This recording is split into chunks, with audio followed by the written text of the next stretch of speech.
We are rolling. All right. I know, just jumping right into it. I'm excited. We haven't done this in a while. This is Indecisive Cinema. Episode 35. Ooh, 35. I like numbers like that. Big 3-5. But yeah, it's been a while. It's been over a month and a half almost now. Jeremy's fighting that 2-month mark. But yeah, it's about 1 month and 1/2. Yeah. Well, and I don't know what we've been doing, but what have you been up to? He's like, I don't know what we've been doing. I don't know how we haven't got. I mean, I've been traveling a bunch for video. You've been working. I have been just waiting on you. No. Yeah, right. Every other weekend, I've been lucky enough to have the girls more than once a week, so I've been hanging out with them. Just being me. Oh, now I sound really loud. Yeah, I moved you up a bit. I can hear my thoughts now. Yeah, it's good. But yeah, work, the kids, watching movies. I mean, being the month and a half, I've seen a lot. I gave you the biggest list in my life, list, right? Yeah. Mostly junk, but I actually got to the theater a few times, so that's good. Yeah, we've got some like new releases to talk about that. You know, like Joker and some stuff like that. I mean, we've a big list of movies. There's been a ton of stuff out in theaters. I've been able to see a few things like Lighthouse and I was gonna say your list is kind of small. Normally you have like this big ass list, and I'm like, damn. I was like expecting 5 to see movies the Parasite on that. I was like, that I'm seeing Parasite? today. Oh, you can see the Parasite today. Yeah, which I'm excited about. I was like, where's the Parasite? I've been very excited. I've been seeing so many reviews. Parasite looks amazing. Yeah, so I really think. But I can't wait to see it. I mean, that's been like on my to-do list for like 3 weeks now to go see that movie. And River Oaks is playing it, so I'm going to drive downtown with Marissa and see that. So it should be fun. Her name is Mercer, right? Marissa. I think it's Mercer because Clariana's friend is named Mercer. And when you said that, I was like, wait, why is he saying Mercer? But okay, Marissa.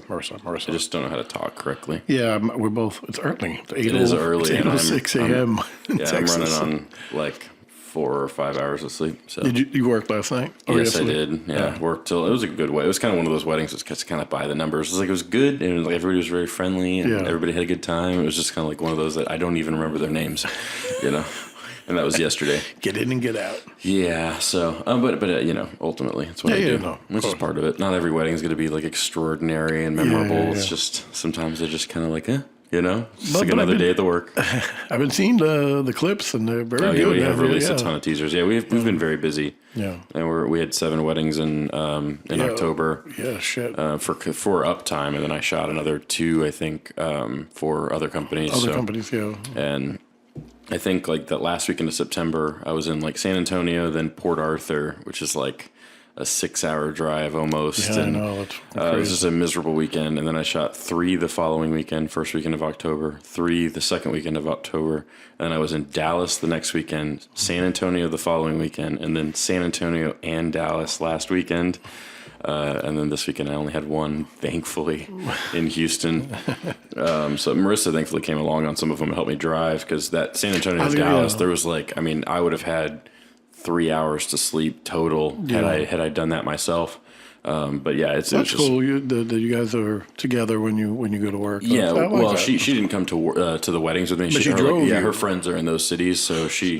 So she drove you, and then she hung out, and then you guys came back. So that's cool. Yeah, I like that. We made a weekend out of it. It was fun, but again, it was like a completely exhausting weekend. Like I had 2 back-to-back weddings with road trip. And the road trip with your love is always the best. I love driving around around not on 4 hours, not shooting weddings on 4 hours of sleep. It's miserable. You probably talked for like 5 minutes, then you.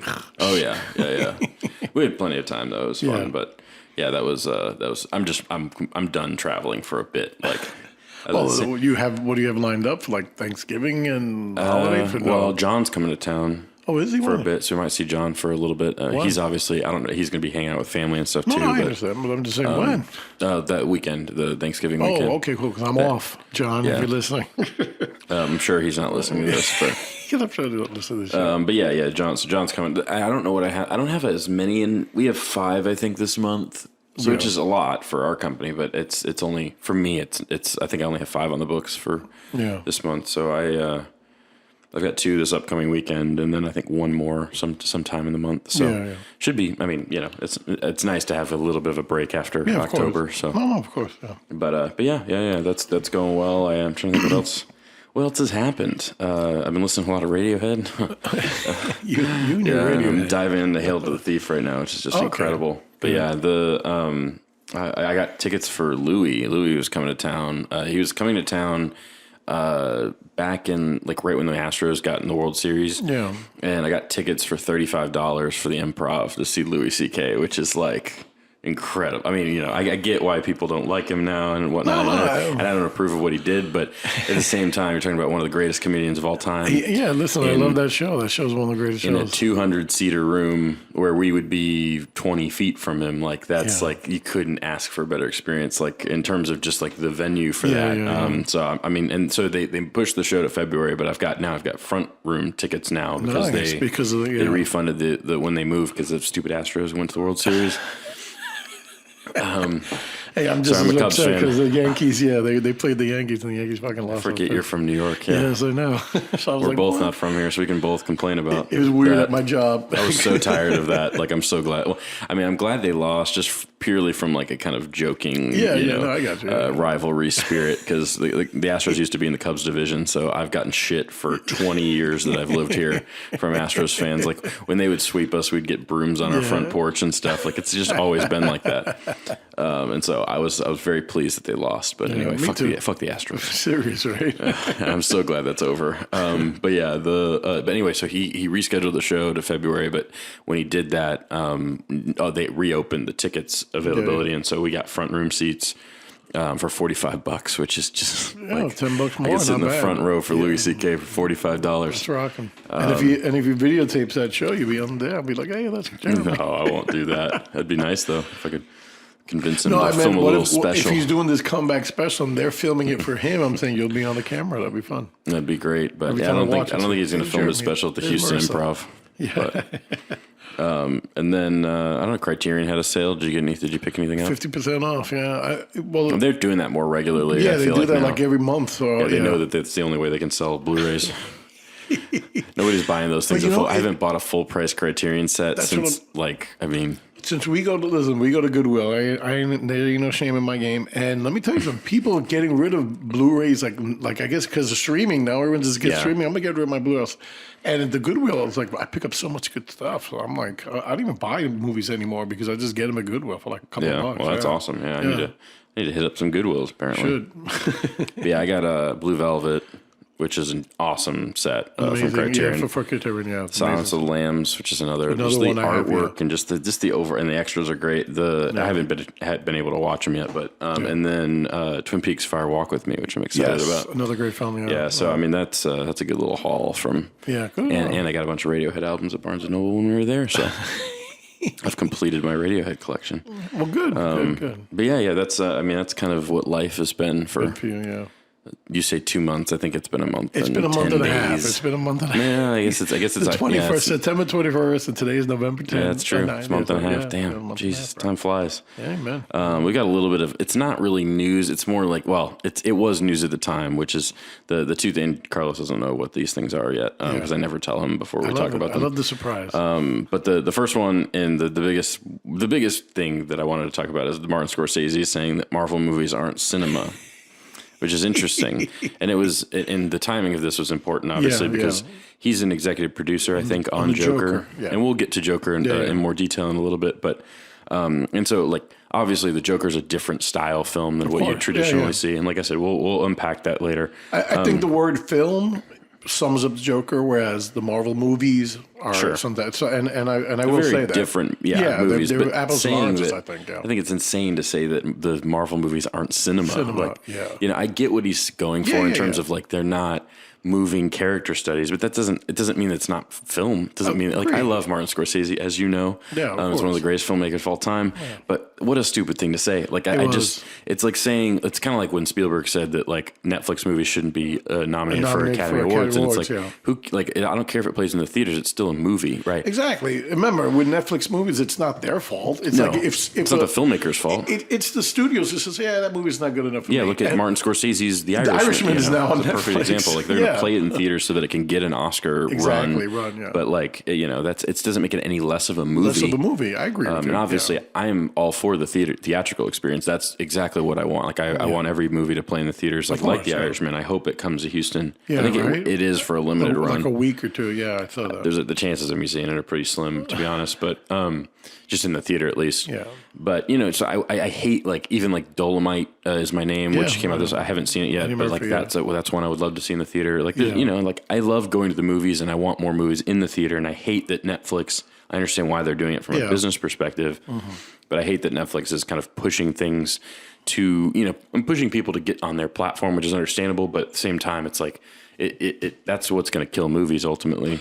Agreed, and as we just mentioned, the theatrical experience at least. Like the streaming services now are killing DVD, Blu-rays. I mean, it's like nobody buys that anymore. But and that's less important, I think. I mean, I love collecting movies, me just like too. you do. I need obviously. liner notes. I need to read about it. I love having a physical CDs, copy that I can hand to somebody and say, "Here, watch this." Right. Yeah.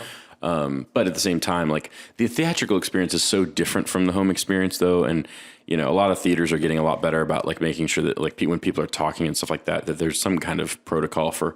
I haven't had as many distractions in the theaters lately. It seems like it's getting a little bit better, but they're making a push to make it more comfortable and all those things, and that people still want to see movies in the theater. It's an event versus just. But I still think it's frustrating to see kind of some of these streaming networks, especially with titles like when Martin Scorsese releases a film, I want to see that in the theater. Yeah, I agree. He's a filmmaker that's very visual, and I want to see that. I want to see that showcased. But at the same time, it's saying that Marvel movies aren't cinema is ridiculous. It's by definition they are, and they're a particular genre, but it's snobby to say they're not. Agreed. I was because say so that. much craft. Very pretentious for him to have said that. You could say the same thing about the Star Wars movies. They're kind of popcorn film, kind of, and it's but you know what? They're really well made. So are the Marvel movies. Those movies are getting made better every film, and they're getting to a point where they're kind of like a factory where it's a similar visual style, and they've got the template down. But it's funny because you say that. I was going to say another thought, but just when you mentioned that, it's like Disney Plus had this increase in sales when they announced that Endgame would be on November. They because remember the Marvel movies on Disney Plus. They talked about it, November 12th, and then all of a sudden they said, that's not coming out till next year. So everybody was like, wait a minute. And then when because having the entire Marvel collection on there is a big deal. So the older films, but so then all of a sudden they announced that on November 12th you can be able to see Endgame, and they got this insurge of people buying it, and they actually made another $billions for a week. So that makes sense. People won't say. My other thought I was going to say was I don't want to sound like Martin Scorsese, but when I write somebody posted a girl on Instagram, she was posting movies just 80s comedies or whatever. So I said, that's a good flick. So I have flick. I have film, I have movie, and then I have masterpiece. I actually break it down that way. There's a spectrum of and I agree in that some sort of way. It's not Oscar Marvel worthy. movies are they're great movies. But if you want to say Martin Scorsese, Taxi Driver, that's a great it's a different film. level. And I'll say that. But you can't compare. Like I said, Endgame, Infinity War. When I go see a drama, a Academy Award nominated film, I'm in the movie and I'm being moved. I'm crying, I'm laughing. And that's the intent of it. Yeah, right? and the Marvel movies are the same way. Endgame still does that. Yeah, Infinity War, I cry like a little baby all the time. And I see that movie. I never felt that way because I was always kind of snobby about it until Thor Ragnarok happened. Yes. And that movie didn't move me, but it did make me laugh. It was amazing. It was funny. And I was just this is. We watched Taika's. We watched What We Do in the Shadows the other day, which is so fantastic. The film. I love Taika's just great, but that movie was like that. It felt like they were elevating the genre. Yes, exactly. And I feel like anybody that I'm with Scorsese on some of those early Marvel films are kind of garbage, but agreed. There's also some really good ones, and they're made with care, and they're made very, very well, and there's some great performances from some top caliber actors and actresses, and it's like. I don't know. Fuck off. I love you, Scorsese, but I think it's a completely invalid opinion, which is a terrible statement, but still. It's ridiculous for a filmmaker to discredit other people's art. Exactly. And that's the part of it that really kind of pisses me off. Yeah, that's the bottom line. Because it'd be like if my friend makes short films or whatever, and it'd be like if one of my friends was making music videos or something like that, and I told him that art wasn't valid. It's the same thing. It doesn't matter. There's an audience for it. People are drawn to it. I think it's just a terrible opinion. I agree with you. Yeah. But I get what he's going for, and I know that he elaborated on it, and obviously I get that there's a whole lot of people that agree with him, but I think that's ridiculous. Yeah, I do too. I think you need to get off your high horse and just allow yourself to enjoy some more simple entertainment. Yeah, agreed. Which I could, but then I complain about fucking Transformers and shit like that. So, you don't listen to me. It's horrible. The next thing on the list, though, which is another just a terrible thing for cinema. Gemini Man flopped hard at the office or at the box office, which is hilarious. That's been released has been flopping. But Gemini Man flopped hard, yeah. And that's Ang Lee from Ang Lee, who did Life of Pi and Brokeback Mountain and Crouching Tiger, Hidden Dragon. He also did Hulk, which is another flop. So Ang Lee has an interesting career that's definitely riddled with. He reminds me of George Lucas in the way that he loves to, and this is the perfect example of it, and it's why I brought it up. He loves to he gets caught up in the technology more than the actual storytelling. Agreed. That's the perfect case is what happened with the Star Wars prequels, where George Lucas was so interested in the the 3D technology and just the even the animate just CG and stuff like that at the time, and it was a lot of it was game changing, but at the same time, it was in sacrifice of story. And so with this one, I don't know if you've seen any of the promos for Gemini Man. Oh, yeah, of course. I don't even know if I've seen an actual trailer for it, because the only thing I've seen in theaters is where they're talking about I think it's 120 frames a second, is it 100? I think it's 120. It's they're calling it 3D Max or some bullshit. And it's just such a gimmick. So basically, films are shot in 24 frames a second. For those who don't know, that's been the standard for all of time. And I think back in the day, it was because it was cheaper to shoot on film in 24 frames a second than it was 30. Yeah. It's less realistic, but it has a slight blur to it that has now been known as cinematic. It's what we've been trained as audiences for over 100 years now to recognize on screen, because it's what we're used to. And then Ang Lee and Peter Jackson and some of these jackasses. Peter Jackson made some of my favorite films of all time, but then goes on to do The Hobbit in 48 frames a second. And the problem with this is it's basically that you're just breaking a rule of cinema. And I get it, right? I get that you're trying, these guys are hey, it's more realistic. It looks better. There's more information. Yes, these things are true, but it's not cinematic anymore. Yeah, because this is just a fundamental rule of film that you're breaking. None of the things I shoot for my video that I do, my video production, are in 30 frames a second, let alone 48 and 120. At least they're not played back at that speed. Yeah. Because when you shoot in 120 frames a second, it's meant to be slowed down. That's the purpose of the frame rate. Agreed. Especially when it comes to cinema. That's the way that it's always been. Playback should be at 24 frames a second. Otherwise, it looks like a soap opera. And the reason it looks like that is because soap operas are shot in 48 to 60 frames a second, and they have, again, yes, more information. Yes, they're more realistic, but the motion isn't blurry in the way that a film is. And I just think it's just the worst idea of all time. I just think, just stick to 24 frames a second. It looks better. It's what audiences want. It's more cinematic and rich and textured, and the blur that it has to it is something that isn't like any other form of video production. And I get why you would try and change, because he did this with I think it's Billy's Long Walk or whatever. His last movie was in 120 frames a second. And it's not even an action film. The Marvel movies use 60 frames a second. Yeah, 60, yeah. And, or they may use 120 as well. And it gives kind of a stuttery look to the action sequences. And that's different, right? But the actual regular dialogue scenes are not in 120 frames a second. Not, because again, that stutteriness, Saving Private Ryan, I think used some 60 frames a second. Yeah. There's other there's ways to utilize this for effect, and that's different, right? But to have just a dialogue scene in 120 frames a second is the most ridiculous thing I've ever heard in my life. And it's definitely frustrating to see a studio push a film and market around that as a gimmick, which is what I've seen with Gentlemen. And that's why I've said, I don't think I've actually seen a trailer for it, because all it is like the filmmakers going, it's the next form of technology. And you're just like, shut the fuck up. Like, just make a movie, right? Like, stop. Like, it's so frustrating. Like, even like James Cameron does this. Like, it drives me crazy, because it's like, just like focus on story, like make good film. Like, like stop getting wrapped up in the technical. It's not that important. Like, cause like me shooting a movie on my A7S or my A7 III or A7S II, the camera that I use every day, like if I shoot that in 60 or 24 frames a second, that will look better than your shitty 120 frames a second on the, on the Arri Alexa or whatever camera they're using. And it's just like, it's ridiculous. I don't understand it, and I hate it, and I hope that nobody does it ever again. But anyway, that's my rant about frame rates. Which is funny that you chose Gemini Man and not Terminator Dark Fate. Well, did that do it though? I don't think they did the frame rate thing. The frame rate, yeah. But I'm just saying that you're talking about these big ass movies that are coming out are literally flopping over the weekend. Yeah, for sure. And Terminator, even though Terminator looks like dog shit. Yeah, and that flopped, and James Cameron. I haven't even read reviews on that, but it looks terrible. Like that trailer is laughably bad. Which is like I'm back. Like, it's like just that looks terrible.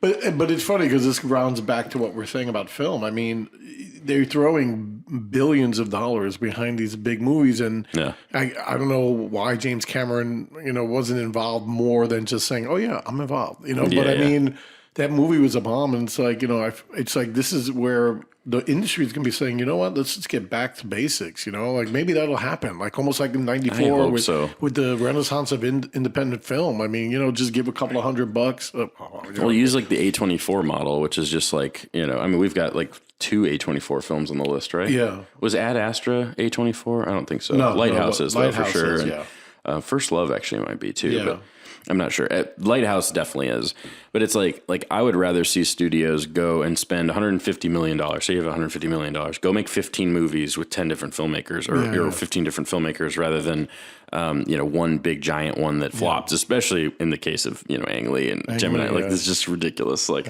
it's like that movie. You saw the trailer and you're like, or even the concept of it, you're like, that will never work. Will Smith with no way. Like that's not like that's a terrible idea. Even if the technology is impressive, it's not. That's not cinema. That's not cinema. It's not like. Well, yeah, it's different from. I was gonna say maybe I'm sounding like Scorsese now, but I was gonna say, speaking of Scorsese with the de-aging process, I guess it's two different things. But I mean, why didn't they just do that? Like de-age Will Smith as opposed to doing. But anyway, anytime a film though is marketing around like what it's doing technically, you've gone wrong. Exactly, I agree. With because like on set, they're sitting here going, "Oh yeah, this will be great in 120 frames." Like it's just like. It's like tech heads getting together to make a movie rather than filmmakers. And again, like it's one thing to say that like, like when I'm arguing against Martin Scorsese and saying that like that is a movie, like those are film, like, right. But this is breaking the rules of cinema.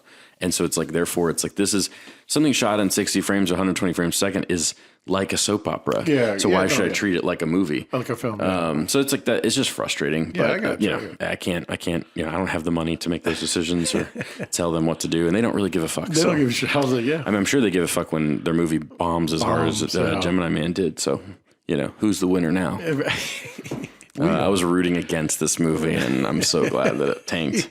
Because I never, even Life of Pi, like, which people loved. I've seen it. It's fine. It's just like, it's like so boring. I agree. And again, it's just like, look at the tiger. Like, look how good it looks. Like, I get it, bro. Like, but that's not a film. I don't know. It's just. I agree with you. It's not. It's not. He's been a filmmaker that's driven me crazy for long. I do like Crouching Tiger, Hidden Dragon. Brokeback Mountain's pretty good too. Brokeback Mountain, I think, is my favorite of all his films. I think. Yeah. So. But that's a personal, intimate story. It's like, it's not some CGI 120 fest. frames CGI fest, right? I don't know, man. It's just brutal. But anyway, that brings us 30 minutes into our first movie. Ad Astra is what I'm going to start with. Yeah, let's hear about this movie. Is the latest kind of, I would call it like a cerebral sci-fi adventure film starring Brad Pitt. Yeah. He plays kind of to some degree, like a Neil Armstrong type. Like he's very reserved and very unemotional about what he does. And like there's even like a constant, and this is an issue I have with the film, but constant reminders of like his psychic, like, or not his psychic, but his like psyche evals, seeing like his like heart rate and just his like overall demeanor during like these crazy things that happen to him. Like there's this terrific opening scene that reminds me of something out of Gravity, like the opening scene of Gravity, where the base station where he's working on, which is like thousands of feet above the earth, I think is kind of where it is. It'd be like if they built a space station inside of the Earth's atmosphere. And it gets struck by this electrical surge, and a bunch of people, he falls off of this to the ground, basically. And his heart rate's like steady the entire time. And that's kind of that's kind of the introduction that we get to this character. And he's very kind of emotionally closed off. And, he gets called in by, I think, the FBI or some kind of, it's kind of like an Interstellar where it's like Matthew McConaughey stumbles upon like the group of people that are, determining Earth or solving all of Earth's problems by going to space. That group, whatever that group of people is, they call Brad Pitt in and basically tell him that they think the source of the electrical surges may be coming from outside of, I think it's like, I don't know my planets. Neptune, I believe, one of the outer planets in our solar system. I didn't learn anything in school. Well, Neptune is one of the outer planets. It's not Pluto because it's not a planet anymore. So I think it's one of those. But yes, regardless, it doesn't matter. It's one of the out like further planets out in the atmosphere, and one of the ones they normally don't use. So they said, let's use this planet that we normally don't use in film. Yeah, it works. It's not really. It doesn't play a big role. It's just more like the. I mean, like I'll get to the breakdown of kind of the thematic elements of the film in a bit, but. Essentially, they think that the source of the surges is coming from the place that Brad Pitt's character's father, played by Billy Bob Thornton. I think, right? Is that him? I'll double check that in a bit. But anyway, his father, played by, I think it's Billy Bob Thornton, right? Let me pull it up. I thought it was. Oh, now I'm second guessing myself, but Tommy Lee Jones, not Billy Bob Thornton. Tommy Lee Jones. I knew I got it wrong. Tommy Lee Jones. Yeah, okay. Tommy Lee Jones plays Brad Pitt's father. He, at one point, 16 or 20 years prior, had gone on this expedition to Neptune or whatever planet it is. I know I'm just butchering this synopsis, but and he never came back. Essentially, like they went on this trip and something went wrong, and I don't know that even the people involved know. Exactly what happened. But they think that these surges are from wherever they sent this original group. And so Brad Pitt is sent to essentially try and communicate with his father, who may still be dead. For the sake of the movie, we know that he's not, but still, like that's essentially the premise, is that he has to travel to Saturn, I think, in order to communicate or attempt to send a signal to his father, who they think may be the cause of these accidents. And these are like destroying the world. These electrical surges, they're like destroying power grids all over the U.S. and stuff like that.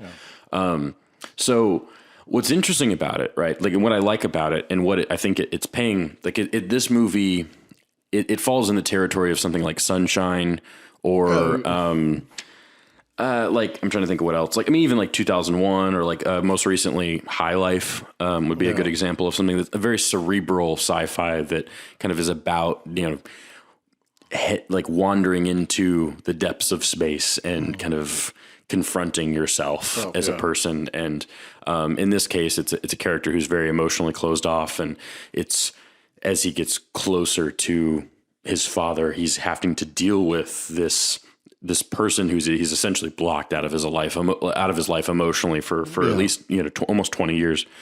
And Brad Pitt is just outstanding in this movie. He's really fantastic all the way through.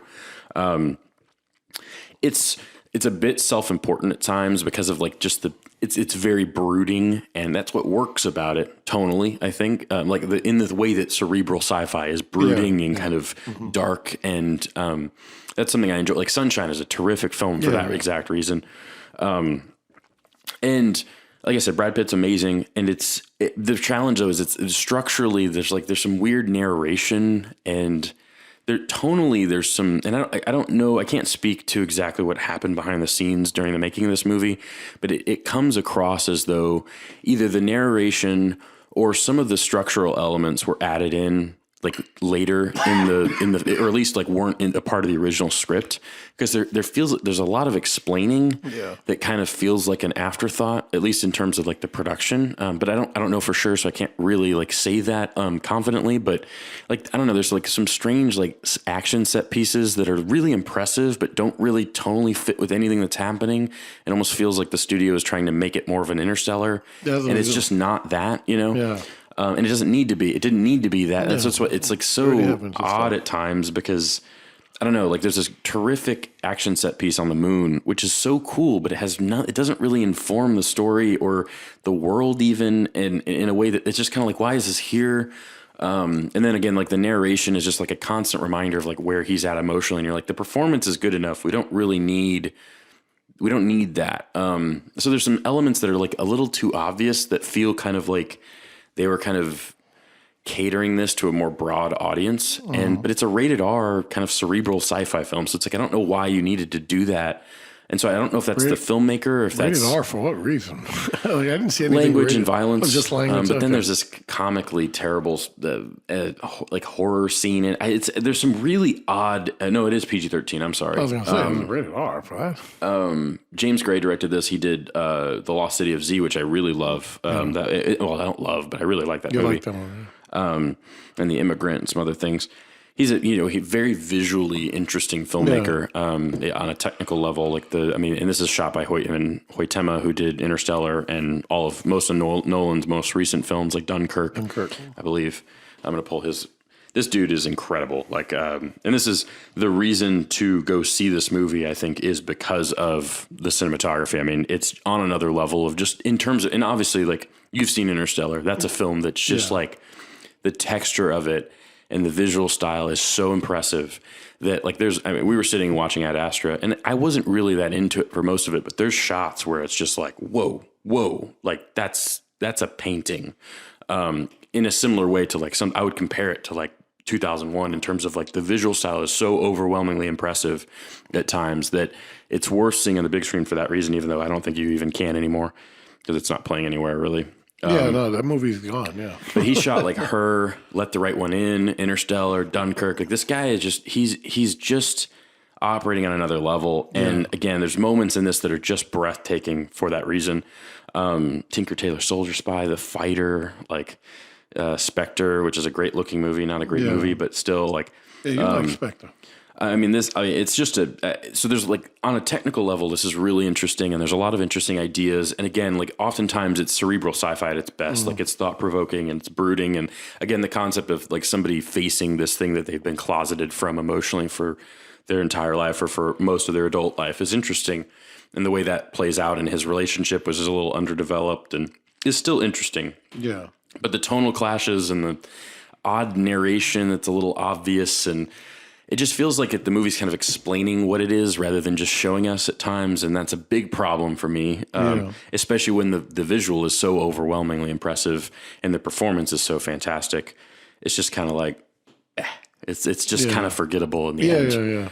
But very interesting film, though. And I think it's one that, like, again, people who love sci-fi would definitely enjoy watching it. I don't know if they'll walk away thinking it's some people are calling this a masterpiece. I don't quite think it's that, but I do think it's very interesting and it's worth seeing if you've got a couple hours. And unfortunately, it's not playing on the big screen anymore. It's gone. But if it's at the Dollar Theater or something, it's worth seeing on the biggest screen you can because again, it is visually incredible. So that's Ad Astra. It's kind of a mixed bag, but overall pretty technically impressive. And again, Brad Pitt's really outstanding. So the next one on our list is AMI, which I have known nothing about, but it was on your list, and it's a recent release. It's kind of it's a horror film, like a low budget horror film. Is what it looks like.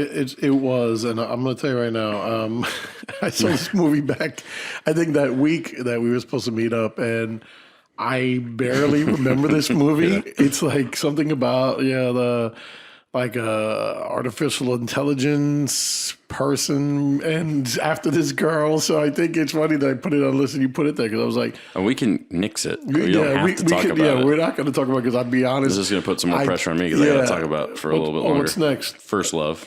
Oh yeah, well I want to hear about First Love. We'll just move on. I'll kill it. Well, I just want to say this, and again, I mean, you have movies like Roma, Irishman that Netflix, I'm assuming they buy, right? They buy the movies from everybody else, and then you have the way movies, that a distributor would buy a movie, I believe. And then you have movies like 13 Cams, movies like that they also get, and you're like, oh, these are not bad. They're the small independent. Sure. And they're very good. And then you have movies like AMI that they buy, and then it's like, why'd you waste your money on that? Waste it on something else. And maybe they think that their audience will enjoy it. It wasn't scary at all. I mean, I remember at one point I fucking fell asleep, and Gloriana was like, "Wake up!" And I was like, "Why? What happened?" And she goes, "Oh, nothing." Oh, damn.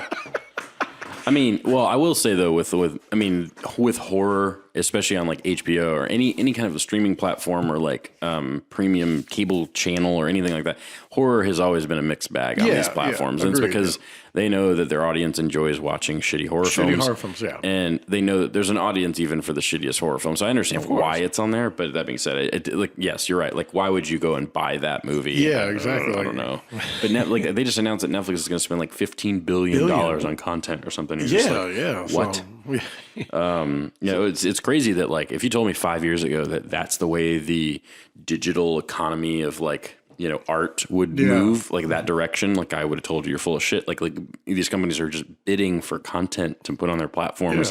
They're literally just trying to own content, like The Office or The Friends. And it's like, well, there's got to be a limit to that. Like in terms of like, there's no way that The Office being on there makes them $10 million a year or more. I don't know. It's like, maybe it does, but like that's insane to me. Yeah, but I mean, it's funny that you brought up The Office because I think out of all because even when Friends was pulled, you had a couple people complain, but with The Office, that was like a massive, they got a writing letter campaign. Have we not seen The Office 1,000 times? Like, you know what I mean? Like, it's funny. I'm trying to get Rhonda to watch The Office. Hey, it's good. I was watching through it again recently, but still, that being said, if they took it off, I would be like, all right. Well, me and you, because we've seen it. I saw it first run actually, but has everybody seen The Office at this point? I think a lot of everybody who needs to see it has seen that's their show right now, The Office. Because like I said, when I read the article. I mean, it's a great show. It is. No. But I'm just saying, like that was the first one where they literally got this massive campaign to do not take it off your streaming service. So it went on for an extra 6 months. Officially in February, they have to let it go. But I mean, so it's going to cost them $1 billion this time to keep it on. And shit, yeah. Yeah, but that's crazy to me. But yeah, anyway, First Love is the most recent film from Takashi Miike, who we did a full podcast on. I don't know which episode it was. It was probably our first or second one. Yeah, it was like in 2015. Yeah, it was one of our oldest episodes. So if it's on here. If you're listening to this, you can go check that episode out. We talked through like 13 Assassins and Ichi the Killer and Audition. Ichi the Killer, Audition. Yeah, all great films. Yeah. This is an interesting kind of addition to his filmography. I think it's definitely fit in the realm of what he's good at. Yeah. It's about a young. I think it's based. It seems like it's got to be based on a manga of some form. But I googled that before I came here, and it wasn't. And I didn't do a great job researching this, but. But yeah, I couldn't find any source material, but I'm sure somebody out there would. If you're listening to this and you know anything about First Love, like if it's based on a manga or something, I'll do a correction next week or next time we do a show, if it is. But I mean, there's elements of like there's a moment where like there's a scene in a car and it like turns to a comic book style. So it's like it seems like it's pulled from some kind of manga or something. I don't know, but maybe it's just a novel. Who knows? Yeah, I don't know. And it has kind of that like pulpy kind of just it has that it's stylistically it fits in that realm. But it's about a boxer who gets kind of mistakenly wrapped up in the criminal underworld because this a call girl escapes from a drug smuggling ring essentially, and it ends up being kind of like one of my first notes is that it's very similar to a movie like Snatch in terms of the way that the plot kind of like weaves its way together, like in all these different story threads and things like that. There's a lot of characters, which for a foreign language film, actually I had a difficult time kind of like gathering who everybody was for a while. I felt like I was catching up for the first half hour of this film. Yeah. Because there's like 14 different characters, and I think the movie like ties all these threads together in fun, kind of interesting ways, in kind of a silly way like Snatch does. Like it doesn't take itself too seriously, and that's what I think the biggest compliment to the film is you know, it's just kind of silly and kind of fun and weird. It's got a great visual style. It kind of reminds me of like almost like early like Michael Mann, like 90s like gritty action, like or like early John Woo. It has kind of that like hard boiled look to it. Or just like anything that came out of that era, just kind of that gritty, grounded in reality. And the violence is not over the top in the way that I would expect from a movie like this, because it feels, even the trailer like pitches it as the other one that I have on here is like Why Don't You Play in Hell, which is a delightful film that goes in like the craziest direction. Or even like a movie like 13 Assassins or Itchy the Killer, like all these movies are like incredibly over the top. Yeah, they're very over the top. So knowing that this was a Takashi Miike film, knowing all that, it's more grounded than I thought it would be. And that's my biggest complaint actually with the film. And it's not necessarily a problem with the movie, because it's something that like, that was a choice. For it to be more grounded in reality, but with such a silly kind of premise and all these interwoven plots, and the fact that it doesn't take itself so seriously. I wish it were to kind of go over the top the way that like the movies I just described do. Like Why Don't We Play in Hell? I love that film, and this movie reminds me a lot of it structurally, because it has a lot of setup and then it just blows up and it's this insane finale. I mean, it's like just such a blast. Why Don't We Play in Hell is an incredible film. Because it's just ridiculous and outlandish, and it gets incredibly violent, and just it's like Kill Bill. It's just like over the top and ridiculous. And I was hoping that this would go there, and it just doesn't quite get there. And I felt myself a little dissatisfied from that, because we drove to Draft House to see this, and it's like it's really well made. The performances are pretty good in it. The main guy is pretty good, but it's just like it's just kind of forgettable in the end, because it doesn't. Like there's some moments that are exciting, but overall it just feels kind of flat. It's got a great reviews though, and it's very funny at times. It's entertaining, but I wish it had kind of gone. I got you. Yeah, in a different direction. But that's more a personal preference than something that I think that's a fault to the actual movie. So with Takashi Miike, I mean, I'm excited. I expect that as well. You know, I expect him films to be over the top, outlandish. You know, but great and funny and violent and gory. So now that you're saying that, I'm kind of like, if you know, like, I think it's like, it gets downgraded from like watch it in the theater to watch it on demand. Like you should see it. I think it's good. And there's a lot of stuff to it that I think people enjoy. But overall, it's just kind of like, Yeah, I got you. I just wasn't really like, I had to like look up the synopsis because I kind of forgot what happened in the movie. But again, that was also because I saw it a month ago. But it's interesting. We're going to transition from that to Addams Family, which I'll let you take care of. Hey, you edit this list. I was like, why do you put this like? Well, I'm curious. So I have a few questions about Addams Family. Okay, so it's I cute. love Addams Family. I've always been a big fan. Really? No, I wouldn't call myself like I haven't seen the show in. But 15 years probably. So, but you're including the TV show as well as I enjoyed it. As a kid mostly.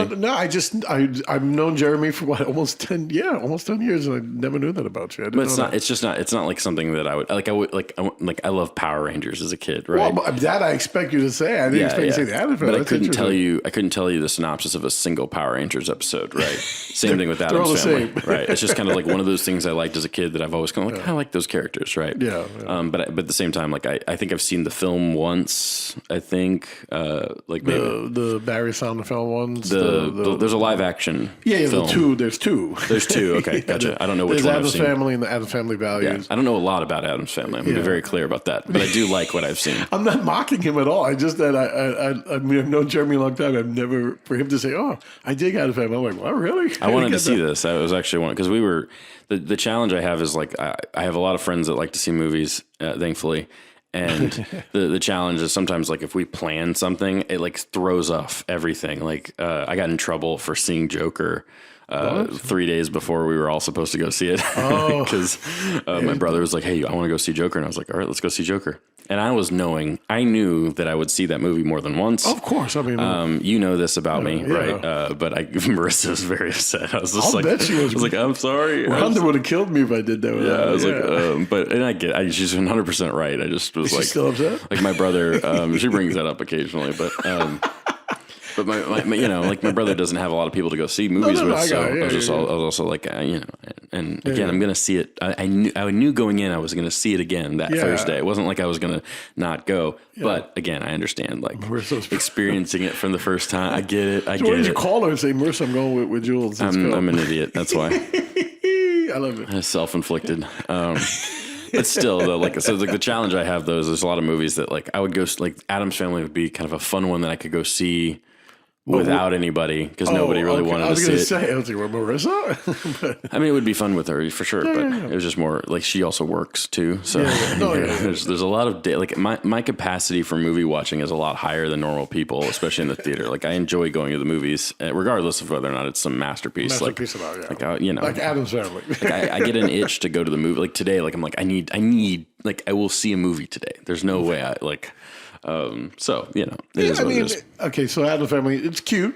I mean, you know. What is it in relation to the Addams Family universe in terms of, is it just a remake of? No, I mean, the funny thing is, it's good that you bring that up because, you know, the series I did watch when I was a kid was very good. You know, I mean, they had perfect actors. And I think that's the thing with the actors. You have to have the great actors. And then when the films came out in the 90s, you had perfect actors. Angelica Houston was perfect as Morticia. And what's his name? Raul Julia was perfect as Gomez. And then Christopher Lloyd was perfect as Fester.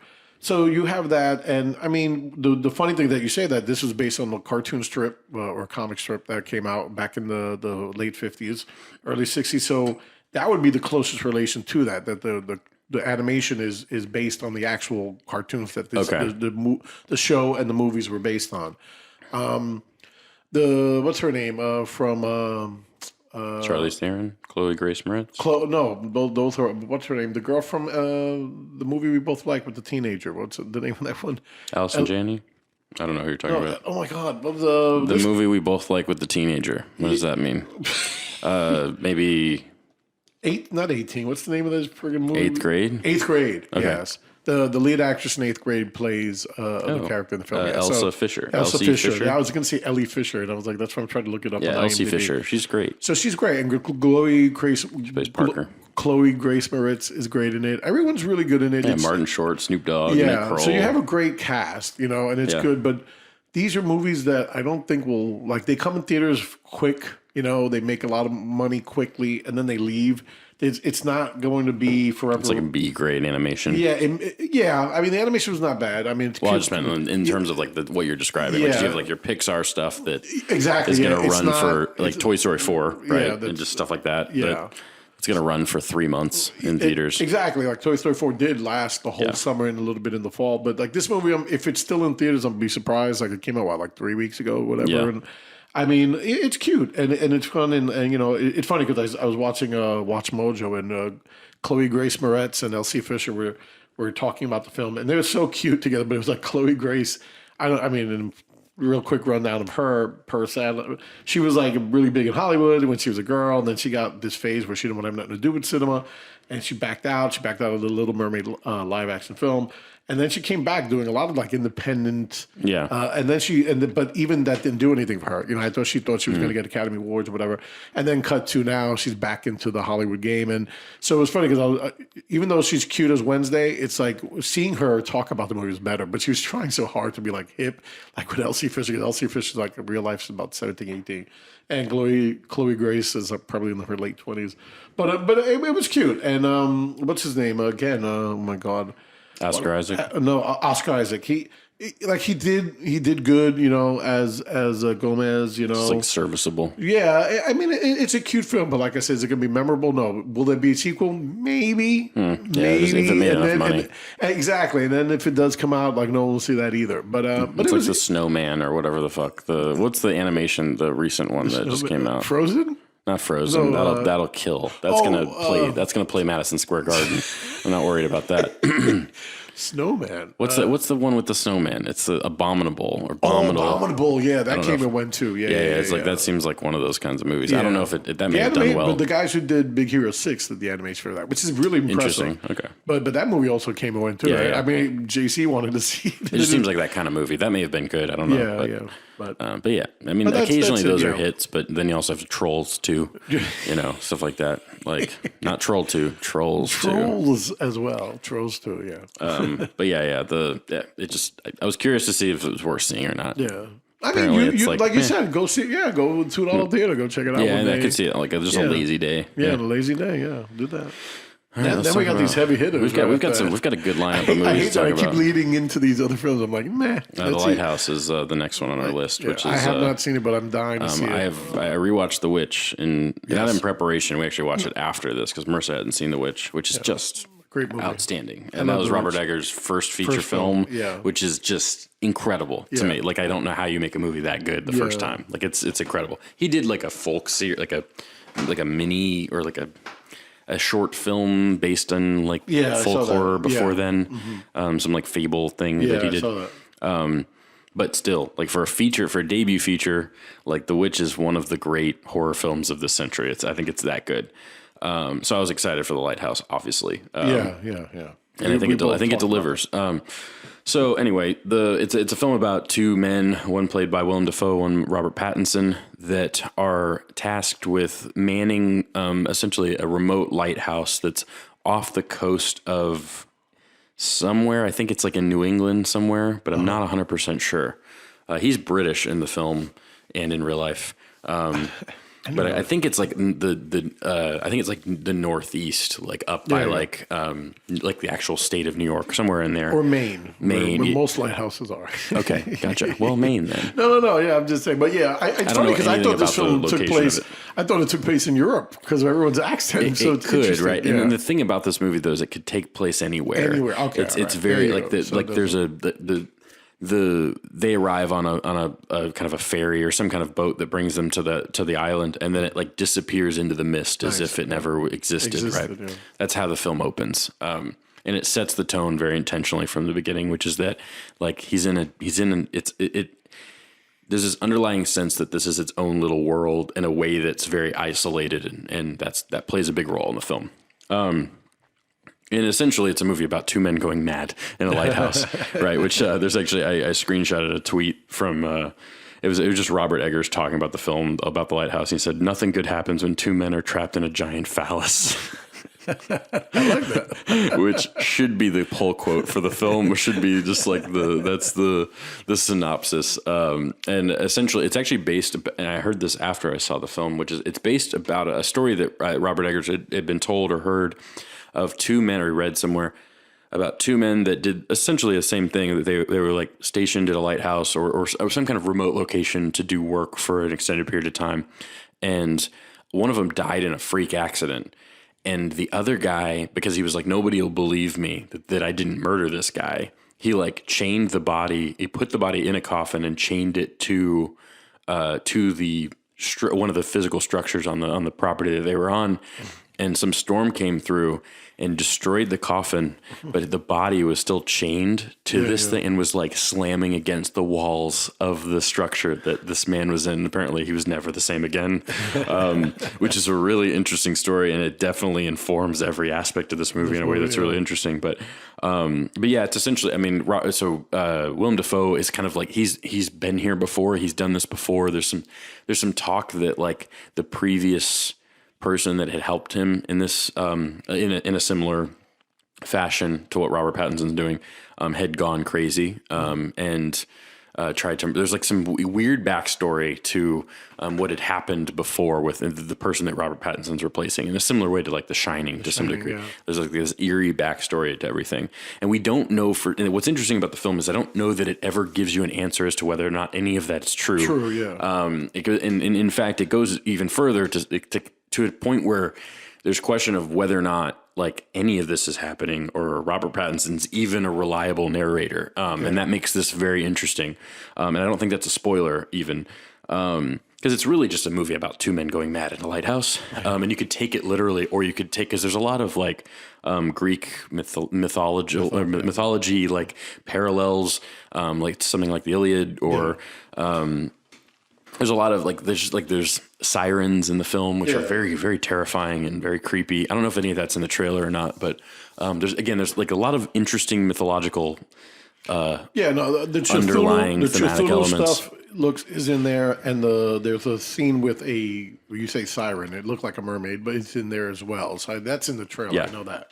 And Robert Pattinson is outstanding as usual. This guy is just terrific, and Willem Dafoe is really fun to watch. And ultimately, it's about two guys just hanging out in a lighthouse, right? And that's enjoyable in the sense of just like you want to have a drink and just kind of have a good time with them, and that's fun in itself. But it's also kind of fucked up and creepy and psychologically interesting and twisty, and just it does all kinds of interesting things. And in the end, it may not have actually happened, and that's what's really interesting about this movie. And I don't think that's a spoiler. I think it's from the beginning, like when the boat disappears. Like there's this sense that all of this could not be real, like that's in its own kind of realm, in like a Twilight Zone kind of way. And I just think, I mean, there's not a whole lot I can say without speaking more on kind of a spoiler territory. It's a very odd, strange film. There's like fart jokes in it. So it's also, it's kind of slapsticky in a way, but also really kind of fucked up. And again, it's just, the performances are so outstanding that, I don't know. It's absolutely worth seeing. It will probably end up on my list. But I want to see it a few more times. I've only seen it once. But it's a movie that like I don't fully understand a lot of the thematic elements to it because but it's at times just like so fucking weird and fun that it works on that level. So the performances, like these two should get nominated. They're terrific. So I wish I had more to say about The Lighthouse. It's very good. I like that it's not, you got spoiler free. You made it end of mag. I'm sure somebody will complain. The two people that listen. Listen. You know what this is doing? This is making me want to see the Batman so much more. Because like I said, I wasn't on board for Robert Pattinson, but then now with all the stuff he's been doing, High Times, Good. I mean, High Times, Good Time, Good Times, and they have a new movie with Adam Sandler that looks fucking great. Yeah, right. Oh my god, that looks amazing. The Safdie brothers. Yes, I can't wait. It was called The Jewels. Or something. I don't even know the title. Yeah, but I heard he's being nominated for an award already. I can't wait. But yeah, so I the movie looks sweaty. It looks sweaty, which is the exact thing I would use to describe Good Time as well. It's like it's just a movie that's just like it's just I like sweaty. Good Time. Good Time is amazing. I love Good Time. It's great. I love sweaty. Yeah, I love sweaty. You said that first. It's just so gritty and like uncomfortable in that way, though. Like in the clammy kind of the way that like when you're sweaty, you just feel gross. That's what those movies look like visually. They're shot in like all close-ups too. Like it's just uncomfortable. And it's a big compliment. That's exactly what they're going for. I hear what you're saying, but I love that he says I love sweaty. I love grimy. So that doesn't lead into the Joker that much, but it does. Yeah. The next one on our list is Joker. Joker, yeah. Which is the latest film from Todd Phillips. You would know him from movies like The Hangover. The Hangover, one of my favorite Part 1, movies, Part 2, and Part 3. I don't know what else he's done, honestly. You're so messed up.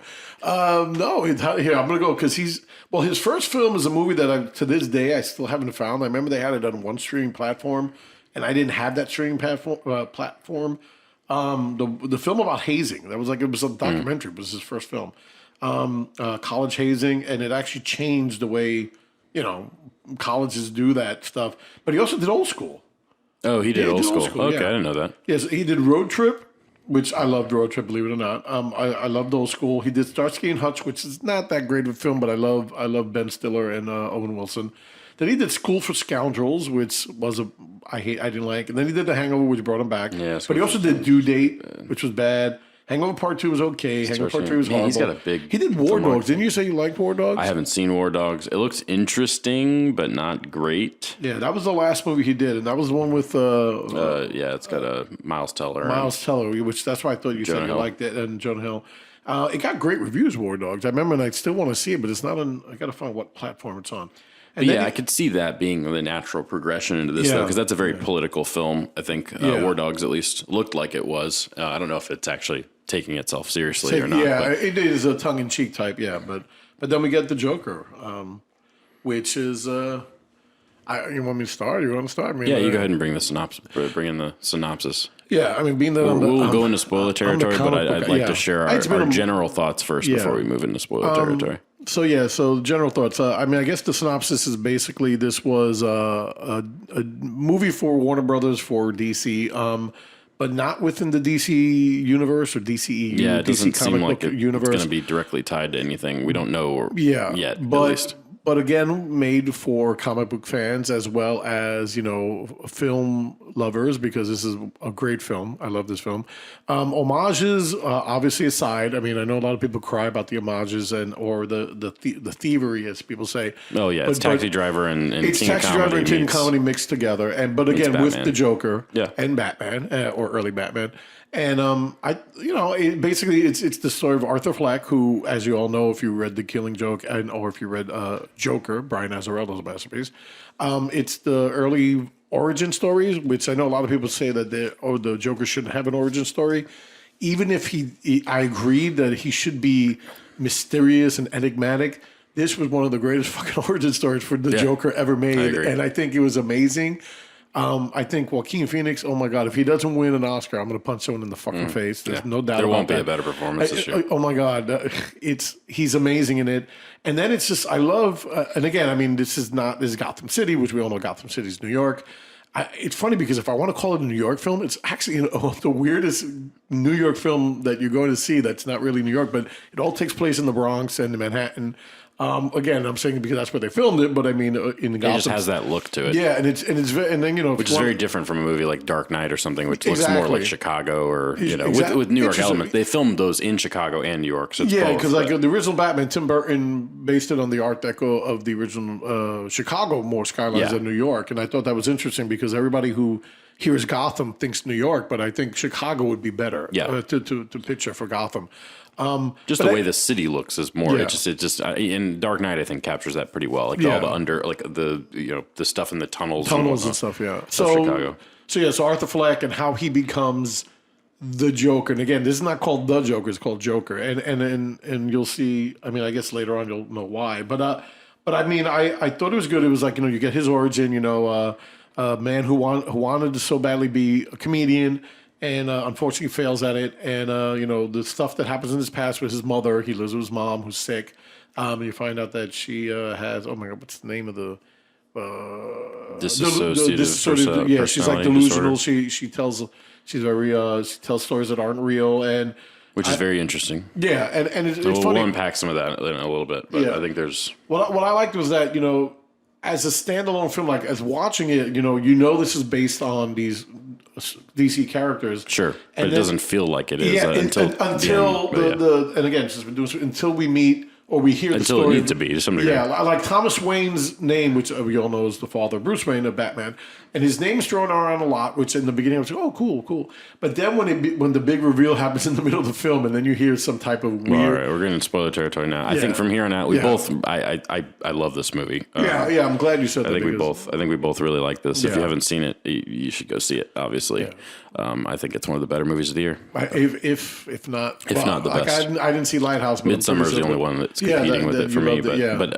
They're very different movies. Yeah, very different. I think this is actually a better film than Midsummer. I just think Midsummer is like one of those movies that I'm like, I couldn't trade Joker for that. Like, it's one of those. I don't know which one will win out. I need to see Midsummer maybe one more time. I've only seen it 4 times, but. And you saw the director's cut, you said, right? Yes.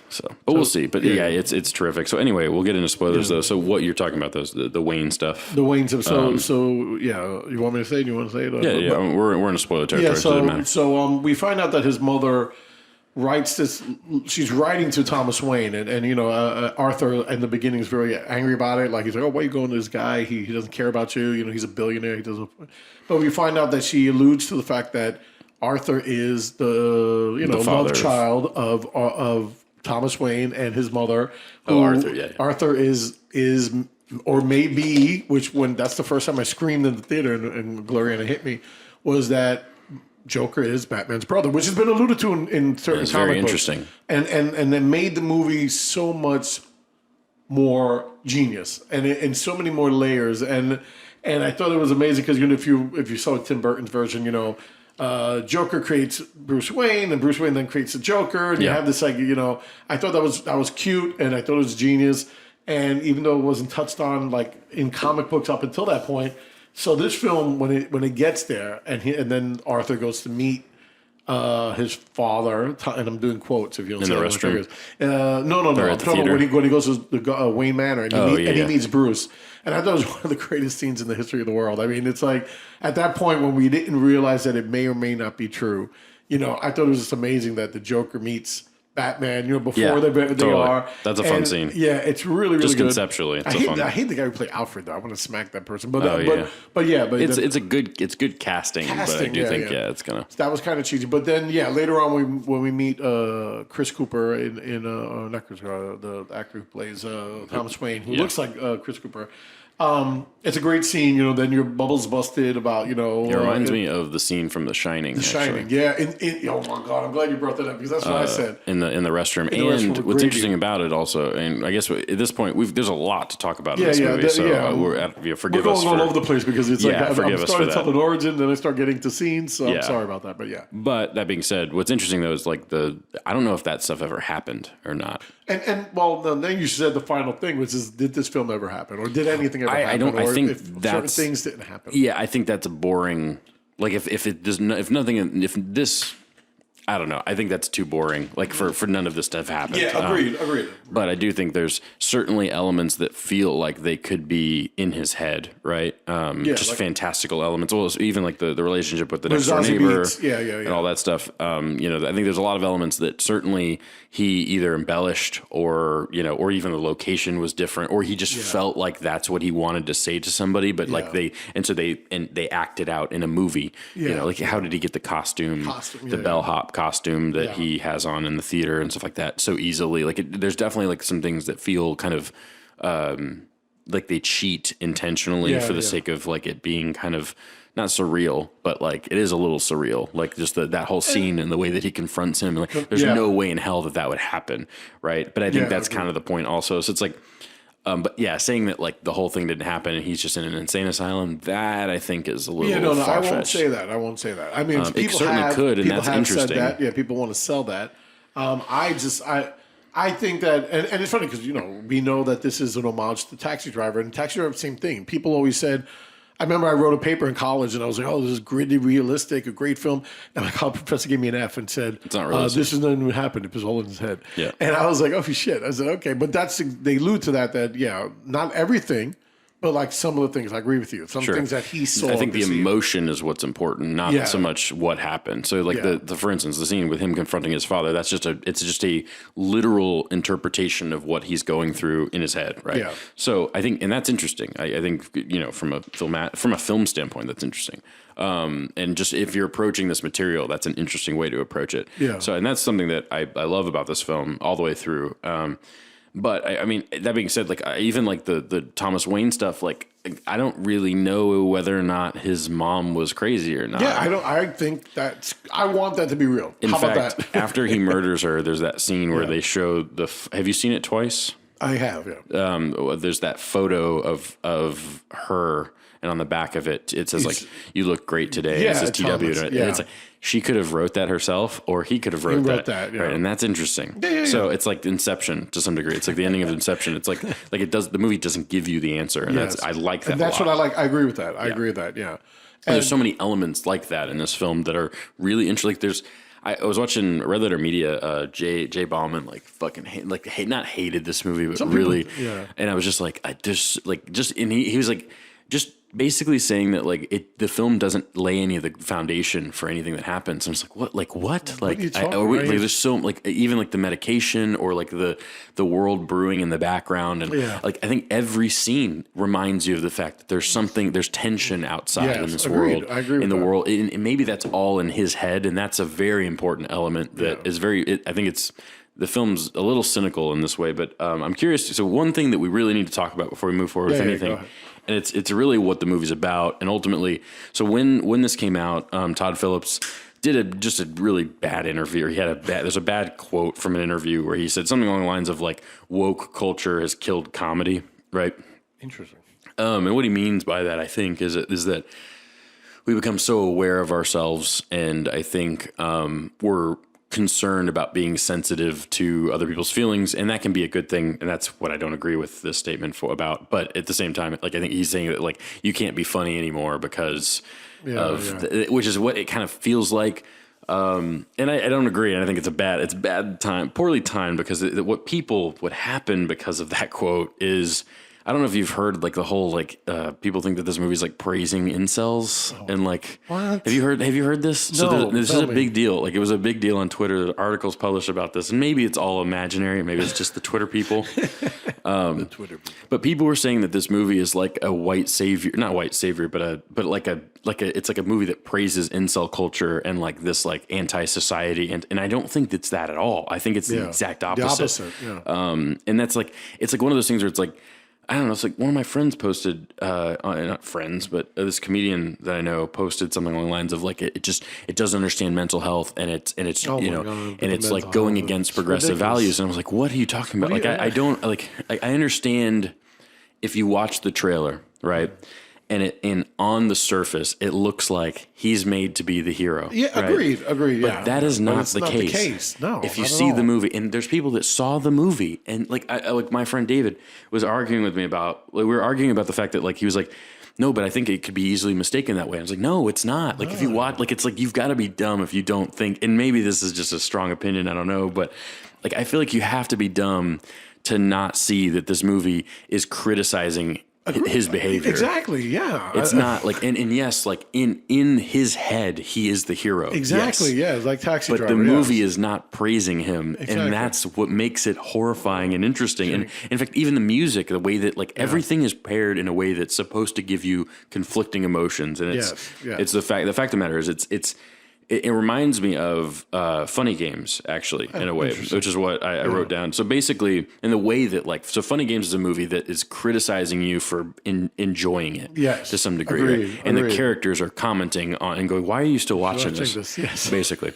That's a great Right. thing. In this movie, what's interesting about this is it starts as a film that's just about a guy who's struggling, right? And he feels as though, and there's even a line where he says, like, it feels like it's getting scarier. Or what does he say? It's like, wilder out there, crazier out there. No, crazier out there. Yeah, he's Crazier like, out there, yeah. is it just me or is it getting crazier out there, right? yeah.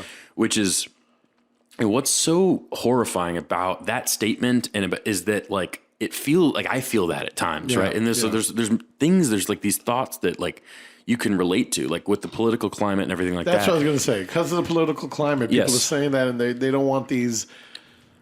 I don't want to call them the other word, but like these assholes out there right now, and they're afraid that this movie is going to be their movie to say, "Hey, you know, this is our movie." You know what I'm saying? But I think it's criticizing that and thought. I agree with that. So that's I what agree I'm with getting that. at. I mean, unfortunately, these crazy motherfuckers will be thinking that. Yeah. And unfortunately, you can't do anything about that. Like but the guys again, that are clapping in the audience when he kills somebody, right? like it's like the people that just don't understand, right? yes, Like you exactly. can't help and that. those obviously. are the sick people anyway. Yes, so yeah. but this movie is very much about them to some Them, degree. exactly. But that's what's so scary about it, though. Is I feel like especially with the political climate, like there's so many things happening externally right now that don't have anything to do with your actual life, right? Yeah. Now, him losing his job because of some, like that's like indicative of like the economy being bad, and that's definitely reflective of like what's going on right now in the country, and that's different. That's not what I'm talking about. I'm talking about like politics, as much as they are important, right? Like Trump getting like. They're talking about impeaching him, right? If Trump got impeached, my life would not change at all. Agreed. Now, I'm a white person, right? I'm a middle-class white person that runs a business. Yeah. But still, like, all I'm saying is, like, these external factors aren't necessarily... they feel as though they're impacting day-to-day life, and a lot of times they're not, and I think it's easy to mistake that, right? Yeah. And what I don't mean is don't care about all that stuff. That's not what I'm saying. I'm just saying like I think it's very easy to feel as though like your world is crumbling around you because bad things are happening outside, and that's not like it doesn't have to be that way, right? And that's what's terrifying about this film is it's. You know, obviously he's got like the medication, his mom, his job being lost, like all these things. Like, and these are kind of like the bullet point things that you hit in a movie like this, which is fair to critique, but I think they handle them with such care. And it's a movie about a man who has no control over his life. And this, I think we are getting a glimpse into the mind of somebody who's capable of doing something horrific, which is what happens at the end of the film. Correct. But what's interesting about it is it's relatable. The material's related. It's relatable. Him losing his job, him not being able to get his medication, him not being able not fitting in, not being able to like feel like he can communicate, right? All these things are like general things that people struggle with, right? and then he fucking murders somebody on television because of it, right? And what are you supposed to do with that? Like in fact, like those guys that are cheering in the theater, right, are missing the point completely because it's horrifying. I felt very uncomfortable watching this in a way that was like, that whole scene. It was more, but no, all of it. It was just, all of it. It was like just the movie made me uncomfortable in a level of, and obviously we've got the backdrop of the fact that there's a guy who like, dyed his hair green and called himself the Joker and shot up a fucking movie theater during a Batman screening. So that's all in the background also, but that's not it. It's more just like what's concerning to me is the mindset of the Joker in this film. And that's the incel culture people are talking about, right? This mindset that society has done something to you and they deserve to be destroyed, essentially. It's the line right before he kills Robert De Niro in the movie. You get what you fucking deserve, right? Which is a cynical, dark, fucked up way to think, right? And I'm not saying that there are awful people in this world and hopefully justice gets served in certain cases. It doesn't always happen. And that's terrible and that's frustrating. But that doesn't mean violence is the answer, right? And that's something that I think this movie is making a stance on. And so I think it's the opposite of praising incel culture. I think it's criticizing it in its fundamental sense. And I think it's doing a really effective job at doing that. And it's horrifying because of it. So all that being said, that's what I think makes this a great film. And I don't know, like, I think the movie hit, like, especially the second time seeing it, like all the details of like, you see there's just a throwaway scene. It's a cutaway shot to him running out of medication. You see the empty bottle that he opens, right? The following scene is when they close down the clinic where he gets his medication, right?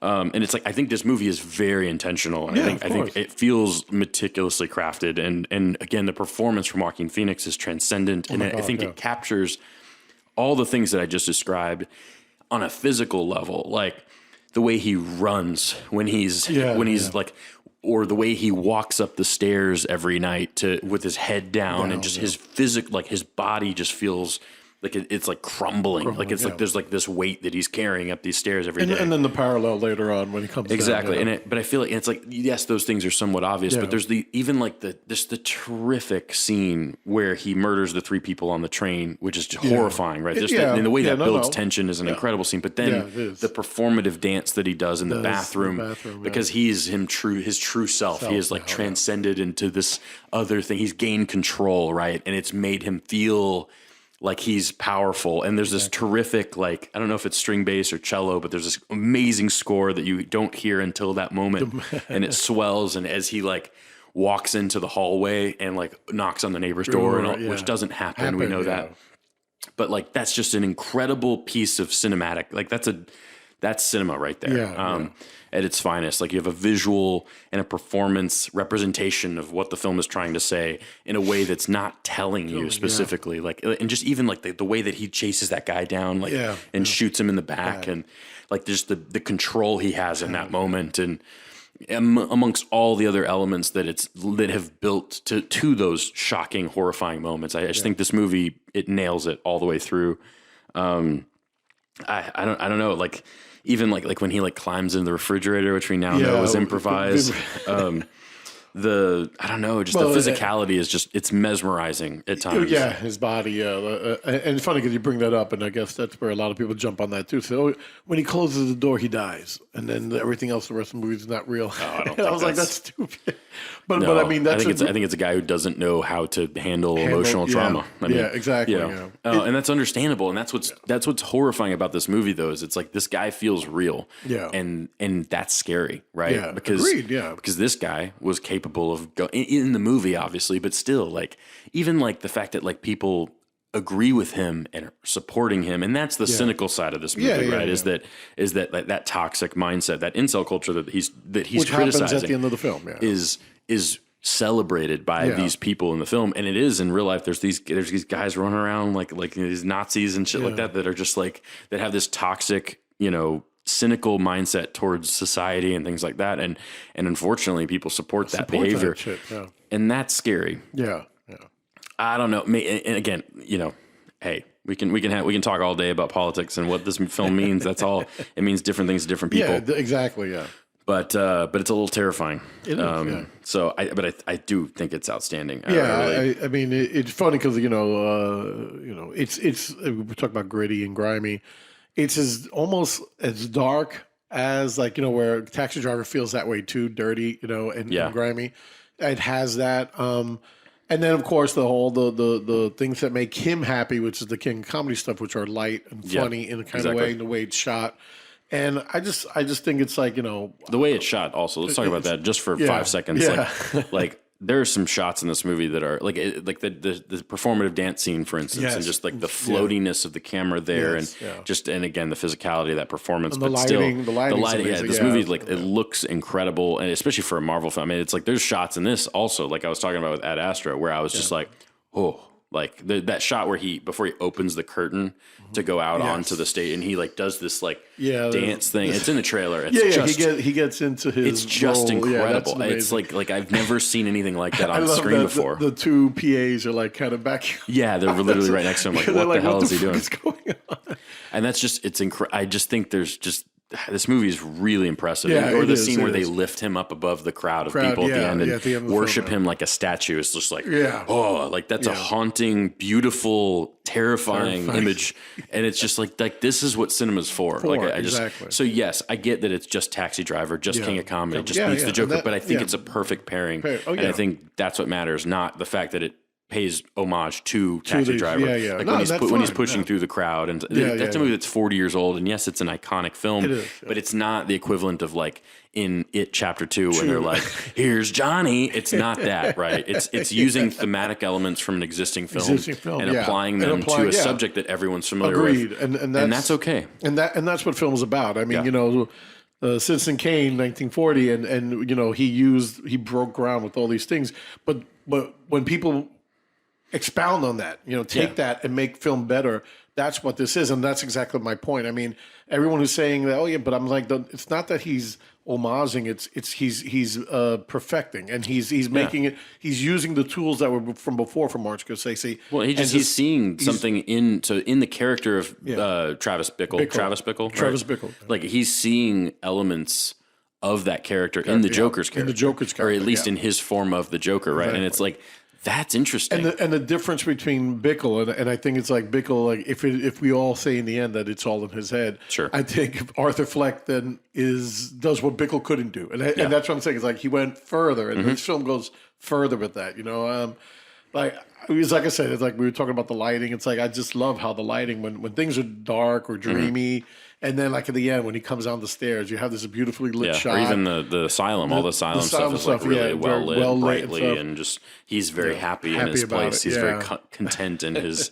But even like that, again, that shot where there's, I think they do it twice, where there's one where he's in the actual outfit and he's walking down the hallway for the first time, and the camera's looking up at him, and that cool, powerful. So he's kind of like, I'm the coolest guy in the room. It was like Tarantino, the way he does the slow where they're all walking down the Reservoir Dogs. That's what it reminded me of so much. I was like, and he's just in a place of power. He's just like, he's never, and I just think that even that's interesting, right? Like, how do you take a character who's a normal guy and make him the Joker, right? Medication. And that's interesting. Like, I don't know. Like, it's just like that. Like, I just think it nails everything it's going for, and I think it's incredibly effective and terrifying and uncomfortable. Agreed. And I think it's the perfect film for 2019. Oh yeah, definitely. And like I said, if Joaquin doesn't win Best Actor, it's rigged. Exactly. Academy Awards is rigged, bro. It is rigged. But we'll see. Hopefully. Anyway, let's talk about. So we have some other stuff that I've seen most of these, if not all of these movies. Because of Jeremy, I've seen these films, and we can talk about them quick. I mean, we got the a half only one. hour. Actually, I nixed Lego Movie, and I think I'm gonna. Lego Movie. I think I'm gonna nix Cloverfield Paradox. It's terrible. I want to talk about that. Oh, okay, fair enough. Trust me, you know me. I'm not gonna write a book about these reviews, but fair enough. But we'll talk about let's get to Border first, which is Border. Jeremy discussed this movie in the beginning of the year. He told me about it. What filmmaker did this though? It's I can pull it up. Yeah, go ahead. But it's I think isn't it the. It's fantasy. It's fantasy, which I kind of dug about it. I guess no. This isn't by somebody that I'm familiar with. Never mind. Ignore me. It's a what language is this, by the way? Like it's Swedish, Norwegian, okay. and It's really good. I mean, Jeremy's already talked about it, so I mean, there's no spoilers here. Customs officer who yeah. can smell fear, which is a really interesting. And they don't tell you that. It's just like they show you that she can do that. It's not fear. It's sin. Oh, interesting. Okay. She can see when you're doing something wrong. That's what she smells. And I thought that was really rocking. And I love the fact that she's like, I mean, we find out later, and he already says this, she's a troll. But we find out literally the definition of a troll. Yeah. She's a troll, but she's not, like a creepy little one like you see in the movies. Yeah. And you find out, and it's interesting because the culture actually, she looks like a disfigured human being. Yeah, she's very overweight. Her face is all bulky and kind of deformist. And everyone, the cool thing is that everyone accepts her, everyone digs her, and I love that part about the film because it makes her human, and I like that about the film. And then just one day she comes across someone like her, but she's still different, and that's very important. Yeah, and more to I think inside of herself, she feels like she's different, but everyone accepts her. And it's cool because psychologically, it's funny because I just she's like good at her job. Like it's not, she's not she's great at her job. Yeah, exactly. So she ends up one day she meets somebody like her. She smells it on them, and she smells the sin on him. But she But she looks like him. Yeah, and there's something that attracts. I love that. There's something that attracts her to him or her or whatever he is. Yeah. So like they're looking through the stuff and they find that there's nothing on him. And they let him go. But she knows there's something. And anyway, to make a long story short, we find out that this is a troll, not a male troll, a female troll. Which I thought was an amazing scene. And she ends up, we find out in a scene that's hilarious. Yeah, because when you mentioned that scene, I was like, I got to see a scene. There's a particular scene in this movie that, like, you just, like, I don't think there's anything that can prepare you for that scene. Yes, I agree. Like, it's so funny and odd and wonderful. And it's just like everything that this movie should be. I don't know. But I love the fact that, the gender of these trolls are not, 100%. Like you find out that she is a male in the species and he's more female. It gets so Lynchian in the aspect of the babies of the race that the changelings that they have. And I like the whole subplot about, him stealing the baby. And that was really cool because, like I said, again, even though because of this guy, she ends up realizing that she is different 100%. But it's like, she helps that family, like she's really caring of the humans. Yeah. And then that whole subculture, like I actually started Googling it and there was like, like the whole troll subculture. I wanted to see more of it. It's like it's there, it's in mythological folklore. But yeah, it's like, and she ends up going against them, to be her, which she sees herself as human and then well, that's the other thing, though, is like what his agenda is, or the thing that she smells on him, ends up being something that the human side of her isn't okay with, right? Okay. I don't remember exactly the specifics of that. But no, because remember he spoiler territory. Spoiler. I mean, come on. This came out a couple of years ago. Go see it. Go watch it. It's on Hulu. So the spoiler territory is that being that this male is actually a female and can have these children-like things, the changelings they're called, they look very human-like, but they're not. And we find out that sinisterly, he sells them to child pornography rings so they can do the horrible things that they do to these children.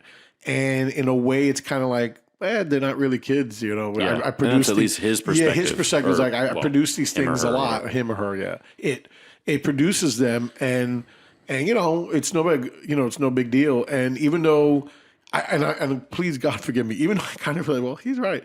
It's still a horrible, sinister thingy, and they end up. He kind of looks at them as like animals rather than people.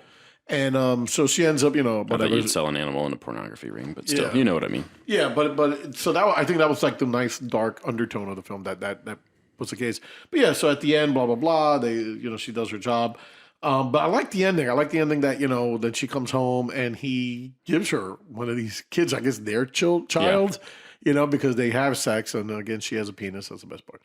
And they're a child, and then she takes it in, and I guess she's going to raise this as live happily ever after. But I liked it. It was a nice little fairy. It's such a strange fairy tale. It is a strange fairy tale. I like that. It reminds me of Swiss Army Man almost. Interesting. In just the fact that it's like such an odd fantasy film. At least the fantastical elements of Swiss Army Man. I love Swiss Army Man. That's surreal. But it's just one of those movies that just it feels like a folk story almost. And it's cool. And it grounded in reality. And I really dug that. And I'm glad you mentioned that because I was like, that was a really nice little film. You know what I'm saying? And it's memorable. It's still to this day. It's a really strange movie. Yeah, so go watch The Border. It's on Hulu. Check it out. I think it's just called Border. Border, no, yeah. I keep saying the Border was Jack Nicholson, but this is called Border, yeah.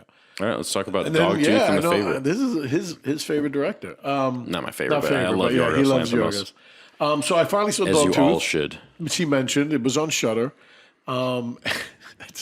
It's funny because it's like Dogtooth, his first film. I've talked about Dogtooth a couple times. Favorite, yeah. And you bookended his career. Yeah, we did, and I'm glad you did that because like it's so different watching Dogtooth than watching The Favorite. It's but you can see the cynical, dark influence of both. Yeah, his cynical dark. He's very fun. I like his darkly comedic tone, and I think with the Dogtooth, it's just very weird. This is a very odd film. And it's like I still don't understand why this family does. It's from Greece, right? Isn't that where that movie's from? I think maybe Greece. No, I don't know. No, Dogtooth. Yeah, Greece. I think so. I don't know. Look it up, brother. Where's he? Is Yorgos Greek? I don't know. No, he's not. I think he's Polish. Yeah, Greece. It is Greece. It is Greece. Okay. I got it right. So he's right. I was wrong. But it's like I said, I didn't it was filmed there. Yeah. So it's just like a weird, going over real quick, a weird family, a father who works in a very industrious like a factory. A factory who he's the boss of all bosses. Has his family locked away inside this like complex home of his. It's like a fortress that he's built. There's a big wall around the whole property, and which the mother is part of in the end. Like she's I think so, but or at least she's playing into it. She's playing into it, and he has 2 daughters and a son, and they're just like locked away in some, and like certain words are given different meanings. Yeah, like vagina is like what is it? Typewriter. Typewriter, and then typewriter. It's like when it's like she says, "I want to lick."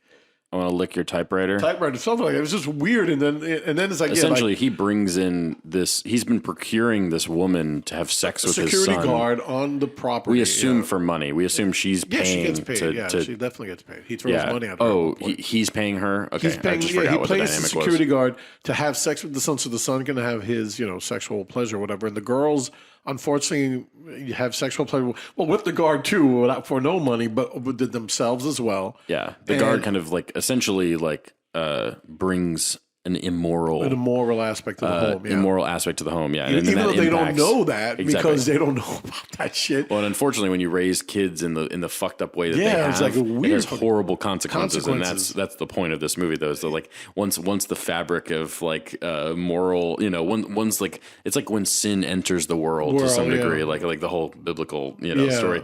Like it's like that's to some degree what this is. It's like exactly she enters the home and essentially masturbates in front of one of the girls or something. I don't remember exactly what happens. No, she tells the girl that she'll give her certain objects, gifts, and if she goes down on her, and she does, depending on what the gift is. And again, the fact that she does it anyway with even the reward system is something that the daughters don't understand how to comprehend, and so it changes because their mindset's so fucked up because they've been raised in this in this plantation or this fortress for so long, they don't know how to react to regular situations inside of this little world that the father's built for them, and that's really interesting. And it is. It's I would just love. I mean, I know most filmmakers don't give up the ghost, but I would just love to see why this was. Why did he do this? Why did? But that's what makes it more interesting. Yeah. So the whole time you're wondering, the whole thing with the dog, or the brother. There's a brother that lives on the other side of the wall or something. Yeah, that he was killed by a cat. He was killed by a cat. That's right. Yeah, because the cat was evil, and it was just really. And it's and the dog. The whole concept of Dogtooth is that they say that You're not you can leave once your dog tooth has fallen out. Falls out, and one of the sisters, I guess, snaps by the end of the film because of something. Which is one of the most brutal scenes. Yeah. Oh my god. Oh, it gives me chills thinking about that scene where she smashes her fucking mouth with to get that. What does she do it with? Oh my god, I forgot what it was. It was like something they have in their home, but she just smacks away at it. Yeah, and rips that thing out. Oh, and she keeps doing it too. She keeps hitting herself, and you're just like, oh, he reminded me. But yeah, it's amazing though. It's a great scene. And it's just it's like a fucked up ending too. You know, like she does get out on not technically, but like exactly. You know, yeah. And then she ends up going in the trunk of the car, and then she'll probably just die. And she'll die, and that's how it ends. Like you know she's gonna be dead because she's out in the sun. She's in this fucking thing, and I'm like, oh my god. But it's just a weird fucking movie. And it's like, you compare it to like The Lobster, or you compare it to this next film, The Favorite, which me and Rhonda watched. Rhonda's been wanting to watch this movie, but even without Jeremy's recommendation, she loves everyone in the cast. She loves Olivia Colman. It's a great cast. She loves Rachel Weisz. Outstanding. She loves, oh my God. Rachel Weisz is my favorite, though. We've talked about that. Rachel Weisz is so good in that movie. And Emma Stone. I'm saying Emma Roberts. Emma Stone. And I love everybody too. And we watched it. And it's so weird because it plays straight up like a period piece, sure, but not, you know. And it's got a lot of cool little elements, And the only thing I love, it's like if royal people spoke the way they probably did back then. Yeah, it's like I like that. Yeah, don't look at me. No, look at me. And it's really interesting, you know. Like I did a little research, and it's true about the Queen, and that she was having a relationship with this girl, you know, and she was a little what does she have? I forgot what it was. Yeah, I mean, it looks like, well, she's got like, didn't she have like ulcers or something on her feet? Yeah, but it's called, I forgot what it's called. Gout. She had the gout. And they didn't know how to treat it back then, so they did it the way they did. And then, like, you know, when Emma Stone comes apart, you know, like comes into the movie, she like kind of takes away Rachel Weisz's attention from the Queen, and the Queen starts digging on Emma Stone as well. But she becomes the favorite. Then she becomes the favorite. And, sending Rachel Weisz away and everything. And the ending, I love the ending. But Rhonda hated it because Rhonda has to have I understand why somebody would hate the ending. But it was such an amazing ending. And it was so, and then we get back to Dogtooth, how dark and fucked up this is. And the way it ends is just the same way. It's just like two characters that kind know of like that they're going to be. Lobster ended that way too, you know. Sacred of Deer, The Killing of Sacred Deer, the same thing. So, all those films have pretty bleak endings. It's like watching The Lobster a 70s is probably the film. bleakest in my opinion of his films. And I said this about The Killing of Sacred Deer, that it reminded me of the 70s, this dark endings that it's all fucked up and nihilistic. And I loved it. I love the ending, even though I want to hate it because I'm like, oh man, this is just so fucked up. But I like those films. I like endings like that. So, well, and The Favorite's interesting because it's like essentially that, you know, she knows she fucked up with Rachel Weisz sending her away and stuff like that, and like she knows that she's stuck with Emma Stone. Yes, exactly. But she's also like she's going to control that situation because she can. Because Emma Stone doesn't really love her. Like Rachel Weisz did. Mm-hmm. But you know, it's whatever. That's kind of fucked up. But I liked it a lot. I just think the characters are just meant to be discontent. Exactly, and I think that's what he always. I think that's his point almost with everything. Yeah, but I dug it, and I like The Favorite a lot. And I'm glad. The Favorite is very good. Yeah, I'm glad that. I mean, I can't believe that movie got nominated for Best Picture. Yeah. Now that you've seen it, like this is like I can't. That's impressive. It should have won, but I agree. Because Green Book's fucking terrible. Oh my god, anything against Green Book. We got to bring that up once an episode. That's it's a requirement. Jeremy likes to do that. He does that. So you saw A Simple Favor. Yes, another recommendation you made. Yes. Now it's funny. I love The Simple Favor because I love. I've seen it again since that was actually one of the movies I saw. Yeah, I'm trying to get Rhonda to watch it because I think she would love that. Rhonda would love. I think this is a crowd pleasing, like like thriller comedy. Yeah, and that's what it is. And anyway, I've talked about it before. Yeah, in the podcast I'll just go real quick. But Yeah, so first of all, I just want to say Paul Feig. I love Paul Feig. Is fucking killing Every movie he makes is amazing. I think only one flop, but I've become a huge fan of Spy. I know I mentioned that once a week. Spy, I love. I have it on Blu-ray. It's just so good. It is. He's so good. It's like, and I love the fact that Paul Feig goes all the way back to one of my favorite lines. And Paul Feig goes back to Freaks and Geeks, one of my favorite all-time shows, and I'm glad that he's doing what he's doing now. He's got a new movie out in theaters right now. I need to see it. It's a Christmas one with what's her name from Game of Thrones and what's his name he from directed Simple Last Favor. Christmas. Yeah, Last Christmas is him. Oh, so now I'm gonna go. Now wait, I gotta see them because Rhonda's like, we're gonna go see Last Christmas. I'm like, yeah, not me. But I'm pretty sure it's him. If it is, Paul Feig. Yeah, it's written by Emma Thompson though, which is interesting. Now I got to see this movie. Yeah. No, and what's his name? The Henry Golding is going to be a star. Yeah, the guy is just so handsome. It's not even fair. Yeah. I got to finish watching Crazy Rich Asians. Which is Crazy Rich Asians. He's great in. Yeah, I think that dude's great. But yeah, Simple Favors is a very good noirish type of thriller comedy, dark black comedy. It's an homage to like the 1960s French films, French New Wave, like, kind of. When they had like all these like really, it's kind of like those like novels that are like kind of sexy and like it's like pulpy in kind of a way. Very pulpy. Maybe that's the best word to describe it. So just to get Anna Kendrick plays Stephanie, who's this like prissy priss, goody two shoe mom, and she's the PTA mom. Yeah, and she meets what's her name? Blake Lively. Blake Lively, who's just outstanding. She's amazing. She just chews the scenery in this movie. Yeah, she does, and she's like this hoity-toity, pretends it's kind of, her I'm too cool for like school mom. A writer that I feel like that hasn't written a book. Ex-writer. Yeah, he's an ex-writer who, he's an Asian guy. And it's just, she comes across her. She gets swept away by her because she wishes she can be this mom. But, she's also like a kind of asshole mom where she's like, doesn't really pick up her kid, or she doesn't put a lot of attention. And Anna Kendrick like comes into their life. And, one day she calls her, so you got to take my kid. I'm going on a office trip or work related drop, and she disappears, never comes back. And Anna Kendrick, Stephanie has this little cooking show on YouTube, and so she like uses the platform to like.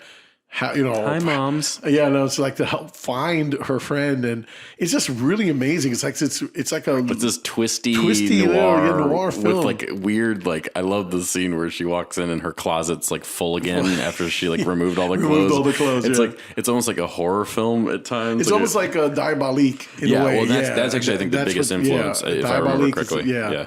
And because even in Diabolique, and I like where they do, where the husband doesn't she say that in the movie? Yeah, she does say that. She goes like Diabolique me. Yeah, but yeah, I love that scene, and it's just really twisty, really good. And the performances, everybody's just having a great time. Anna Kendrick's amazing. I even love all the supporting cast though, like Henry Golden obviously, but the moms, the other moms, and the gay dad. He plays Andrew in Big Mouth. What's his name? He's from Girls. He's so good. Yeah, the guy. He's just fucking funny. He's like really. He's like when you fuck with when you fuck with one of the moms, you fuck with all the moms. He's just hilarious. Like she's working for free. like they're just like I love his movies are so mean, and this is another one like it's just like the humor is such a it's so cynical and mean and dry like there's my favorite line. It made me laugh. I think I was in the theater by myself or maybe one other person, but this line made me laugh out. Like I like.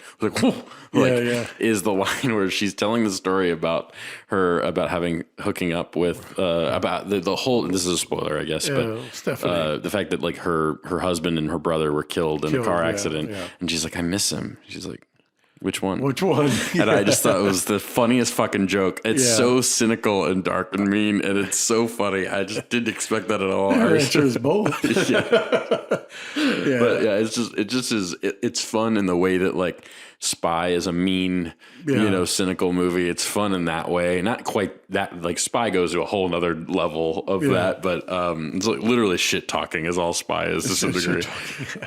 But yeah, Blake Lively is just like her outfits in the movie, like just the way she like she's having a complete blast, and the movie it's contagious. I don't know. I've seen that movie like 6 times. It's really good.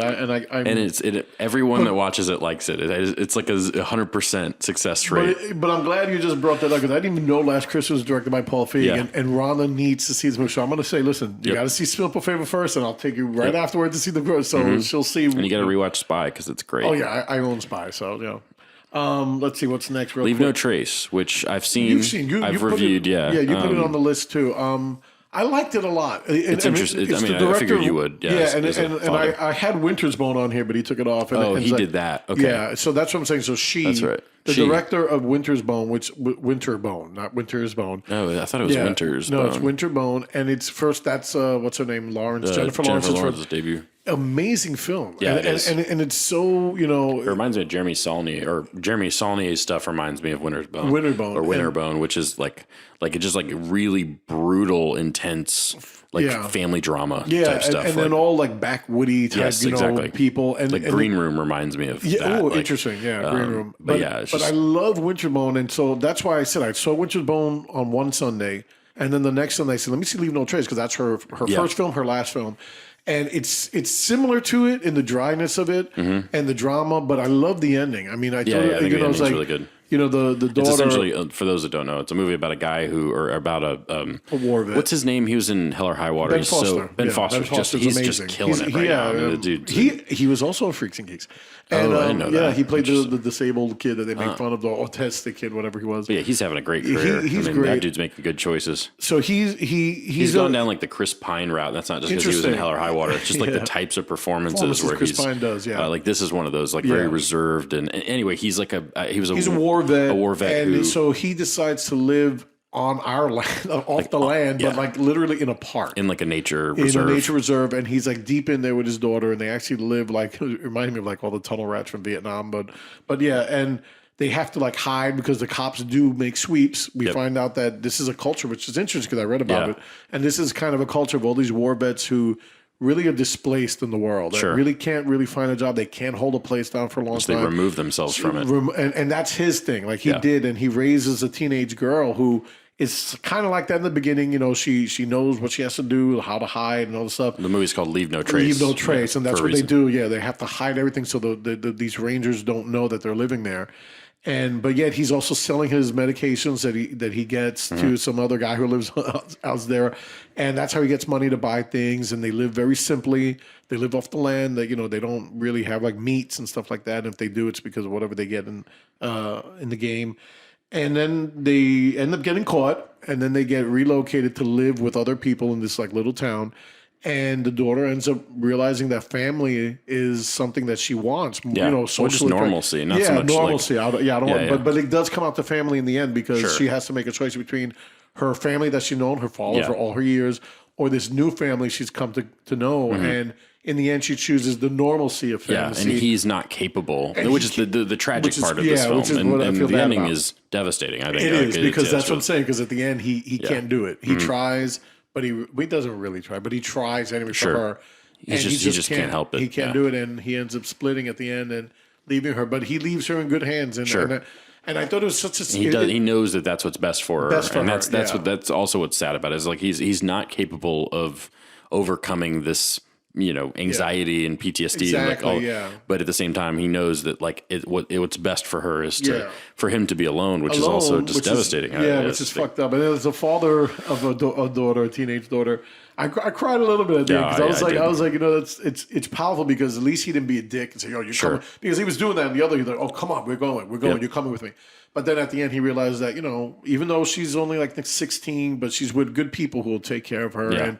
And I thought it was a powerful ending. And it's funny because when you go to Winter's Bone, it's the same thing, but Jennifer Lawrence's character doesn't have a father, you know, but she searches for one through her uncle. In the end, that's what happens. The uncle ends up taking them. Isn't that John Hawkes? John Hawkes. It's a great.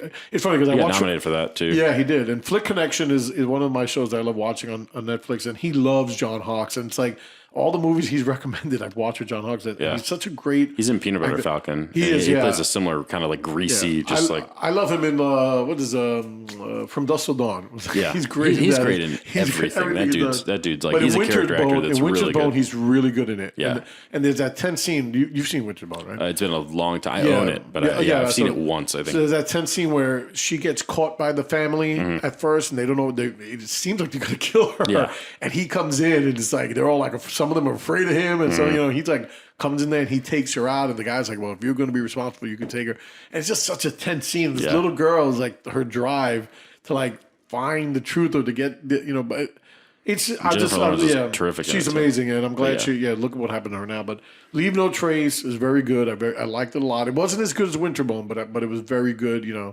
So that was the challenge with Leave No Trace is there's not really a lot of plot. It's just like a simple situation kind of type of thing. It's like you kind of live inside the movie for a while and then you're done. And it's kind of like, And that's fine. I liked it. It was, it's not like it wasn't nominated. It wasn't all this, but I liked it a lot. And it got a lot. I mean, it has like 100% around. Oh yeah, no, and I recommend everyone watching it. Yeah, I mean, I would watch it with Winterbone. And the performances are just outstanding. Like, I would watch Leave No Trace first, and then Winterbone, and then you'll see the difference between the two films. So the last two, I know he wanted. We knocked off Lego. So the only thing I want to know about 31 is it good or not? This is 31, the new Rob Zombie movie. In front of the last Rob Zombie, because Hopefully. the new one is three from Hell. It's funny because you don't. What's your favorite Rob Zombie? Or you haven't done? I don't like. You don't any like him Rob at all. Zombie Okay, movies. so here we go. I liked it a lot. There's a lot of funny things in it. Is it better than say Halloween or say Halloween's not good though. I liked Halloween. I'm not saying it's House great, of a Thousand but I Corpses liked is it. House of a Thousand, but no, Devil's Rejects, which I think is probably his his most best, stylish yeah. and fun. This movie, Like that's like a real movie almost. Yeah, The others are barely that. yeah. I feel So like. it's in the vein of that. Like it's very controversial. That's why the movie didn't really get a lot of play. It's only on Shudder. Is it political or is it like what's the reason for it? Okay, so like the characters of the first character is a midget Nazi who says a lot of fucking shit, and then the second, because basically it takes place. It's like his Texas Chainsaw version, which then again, House of a Thousand Corpses and Devil Region. Yeah, it looks like a remake of those movies. Basically, it's an homage, and it's in the 70s, and there's like a hippie free loving group that's traveled throughout America, and they get caught or they get targeted by this like hoity-toity high society kind of thing where they hold this thing called 31 on Halloween. They capture vagrants or hobos or families to run this gauntlet inside this giant warehouse. And you can, if you survive, then you go free with your life, and that's it. And so Sherry Moon Zombie is, this like, she's part of the group, and but what's his name? He got like a lot of last name is Zombie. Zombie, yeah. He got a lot of like 70s actors in it, like Freddie Boom Boom Washington from Welcome Back Carter's in it, and he's great because he sings the song about Santa Claus is a black man. He sings that there, which I thought was funny. He also has Meg Foster, who, oh my God, she looks so horrible. If you guys Google They Live, one of my favorite, but her face, oh my God, she's drugs or whatever it is. But he has all these actors in it, and they have to go the gauntlet. So, the midget Nazi, and then you have these redneck brothers who have the chainsaws, and they say a lot of derogatory things too. But anyway, make a long story short, like, they like in all these movies, they actually overcome these obstacles. They move on to the next thing, even though they lose somebody. And so they call in this guy who I don't know. I got to look up the actor's name. He's really good. He reminds me of Tom Waits. And he's like the ultimate killer, even though he lives this like normal life. And at the end, of course, he comes in and it's the typical Rob Zombie. It's very gory. It's very, it's ugly. It's ugly looking, like I said, it's shot at nighttime, and then all the scenes. Biggest problem with all of those movies. I'm glad I saw it. I liked it. I didn't love it. Like I said, Devil's Rejects is still his best film, but it was good. It was gory. And then I love the ending. The killer this killer they bring in always finishes the job. Yeah. And he's there because he plays with his food.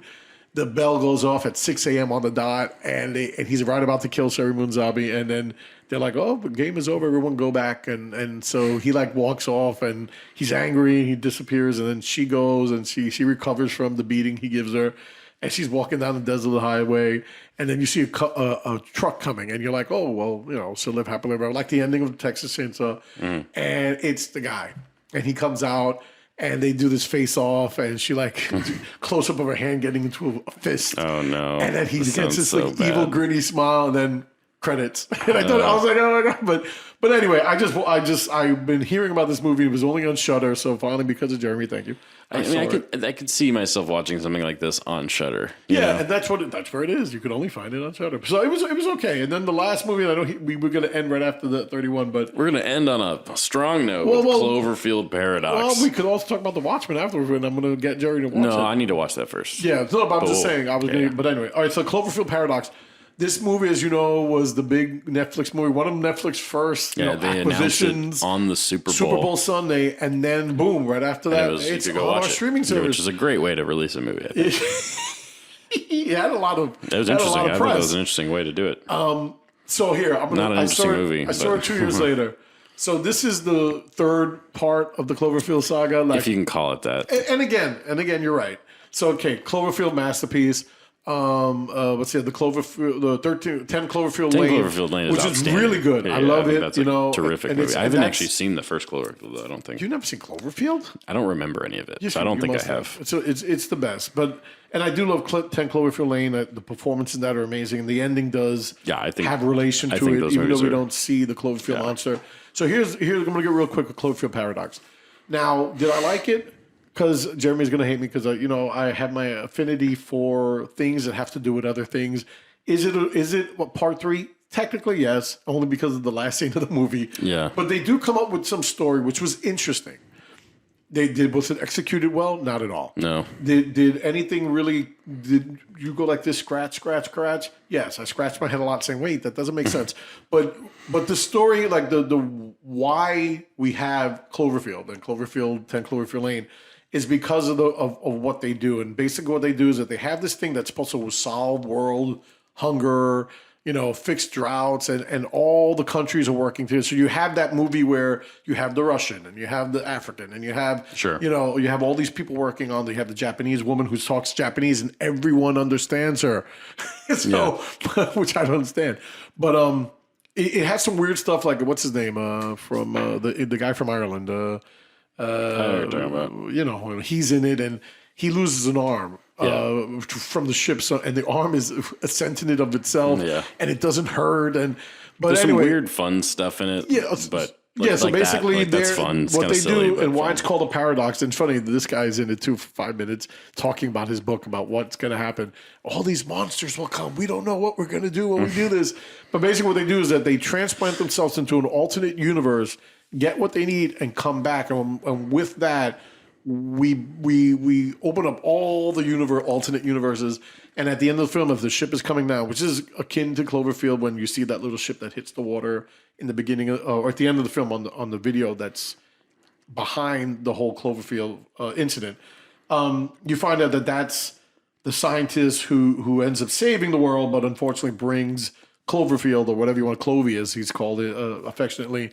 He's there, like so when you see this great shot of the capsule coming down, and we already say, that's the capsule that we see in the end of Cloverfield.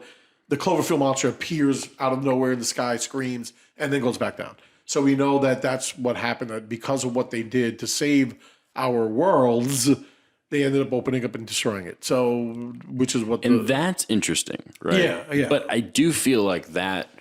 The biggest problem I have with this movie is it feels like somebody made, I don't know if it was Bad Robot or who made a sci-fi film about like a paradox type thing, right? Yeah. And then it feels like it wasn't working, and it's a bad movie. That's why it doesn't work. It's not great at all. It feels like the chunk, like all the stuff with the dad and his son, like when he's like like all that stuff feels like it was added in post, like that was reshoots. It almost like it just feels like a separate movie. And I feel like they tagged the Cloverfield brand onto this in order to make it something, because it just wasn't anything to begin with. Like it doesn't feel like the Cloverfield aspect of it. Yes, like the way the plot resolves is that, but I don't think that's what it was intended to like. I don't think that's what it was intended to be from the beginning. It almost seems like they took this other sci-fi film and they kind of packaged it as a Cloverfield film. I see what you're saying, because I'm thinking now that all mentions of Cloverfield happen out of scene, like on a cut scene or something like that. So I agree with that. It just seems like I mean, I know that they kind of structured, they had this original film that didn't work, and then they reshot some stuff and kind of threw it together to make it a Cloverfield film, and it feels very much like that. Yeah. And that's a big problem. So it's like, I like things that are like about other things. I like origin, like I even like the Thing remake. Speaking of things, like I like learning about how things came about, like origin. It's fun, like from a lore standpoint, right? But this doesn't feel like it was actually supposed to be that, and so it's like all the stuff that leads up. Yes, it's like an okay conclusion. It's a better conclusion than like what they probably originally had.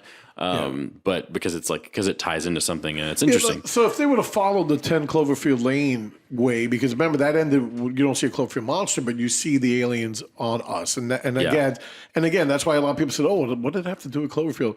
But then we understand with Cloverfield Paradox, you say it wasn't just this giant Cloverfield monster. Sure. We opened it up for other things, and that's what the aliens we see at the end of the film. Yeah, so and I think it fits into the universe fine. It's just a bad movie. Yeah, and again, so. But from a lore standpoint, it's interesting, and it does like open up the opportunity for there to be 1,000 of these movies, and I'm okay with that. I think if you do it well, if they're done like 10 Cloverfield Lane, where they're isolated and they're somehow tangentially related to Cloverfield, but they're set in the same universe. But in the Cloverfield universe, as it's called now. What I don't want is more movies tying them all together. I want more. Standalone or because I don't. It's like you don't want Cloverfield to be perfectly explained. Agreed, and that's kind of cool. Yeah, that you did have that in the first film. You don't know whatever happened. Why is this thing here? Yeah, and then 10 Cloverfield Lane, like you don't really get answers as to why everything's happening, and that's to some degree the mistake of Paradox. But it's also I'm okay learning a little bit about what happened. I got you. So, but not a good movie.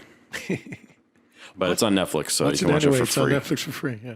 But all right. Anyway, that's Indecisive Cinema, episode 35. Are you gonna? So I'm gonna throw it because I keep wanting to throw this out. You're gonna watch the Watchmen, so we can talk about it. I will. I really need to watch the Watchmen. In fact, 4 episodes. In order for me to remember to watch the Watchmen, I'm gonna wait. This is the 4th episode. Tonight will be number 4. Okay. I will say this, and again, this is just to get them a little excited. It is amazing. I've heard it's amazing, and it's not based on the movie. Remember, it's based on the comic book, which is similar to the movie. But the comics, what I love. Yeah, and it's you like need to watch it. I listen. My mouth always is open at the end of the last scene, and you're like, "What? You got to see the next episode." So this was a show I wanted to binge, but unfortunately, my nephew kept just can't spoiling it, so I had to watch it. So, but it's amazing. I'll pick it up and we'll talk about it on the next show, whenever that is, and we'll make it work. All right. Well, then this was episode 35 of Indecisive Cinema. My name is Carlos Hernandez. And I'm Jeremy Knight. And we'll see you on the next one. You take care. Bye.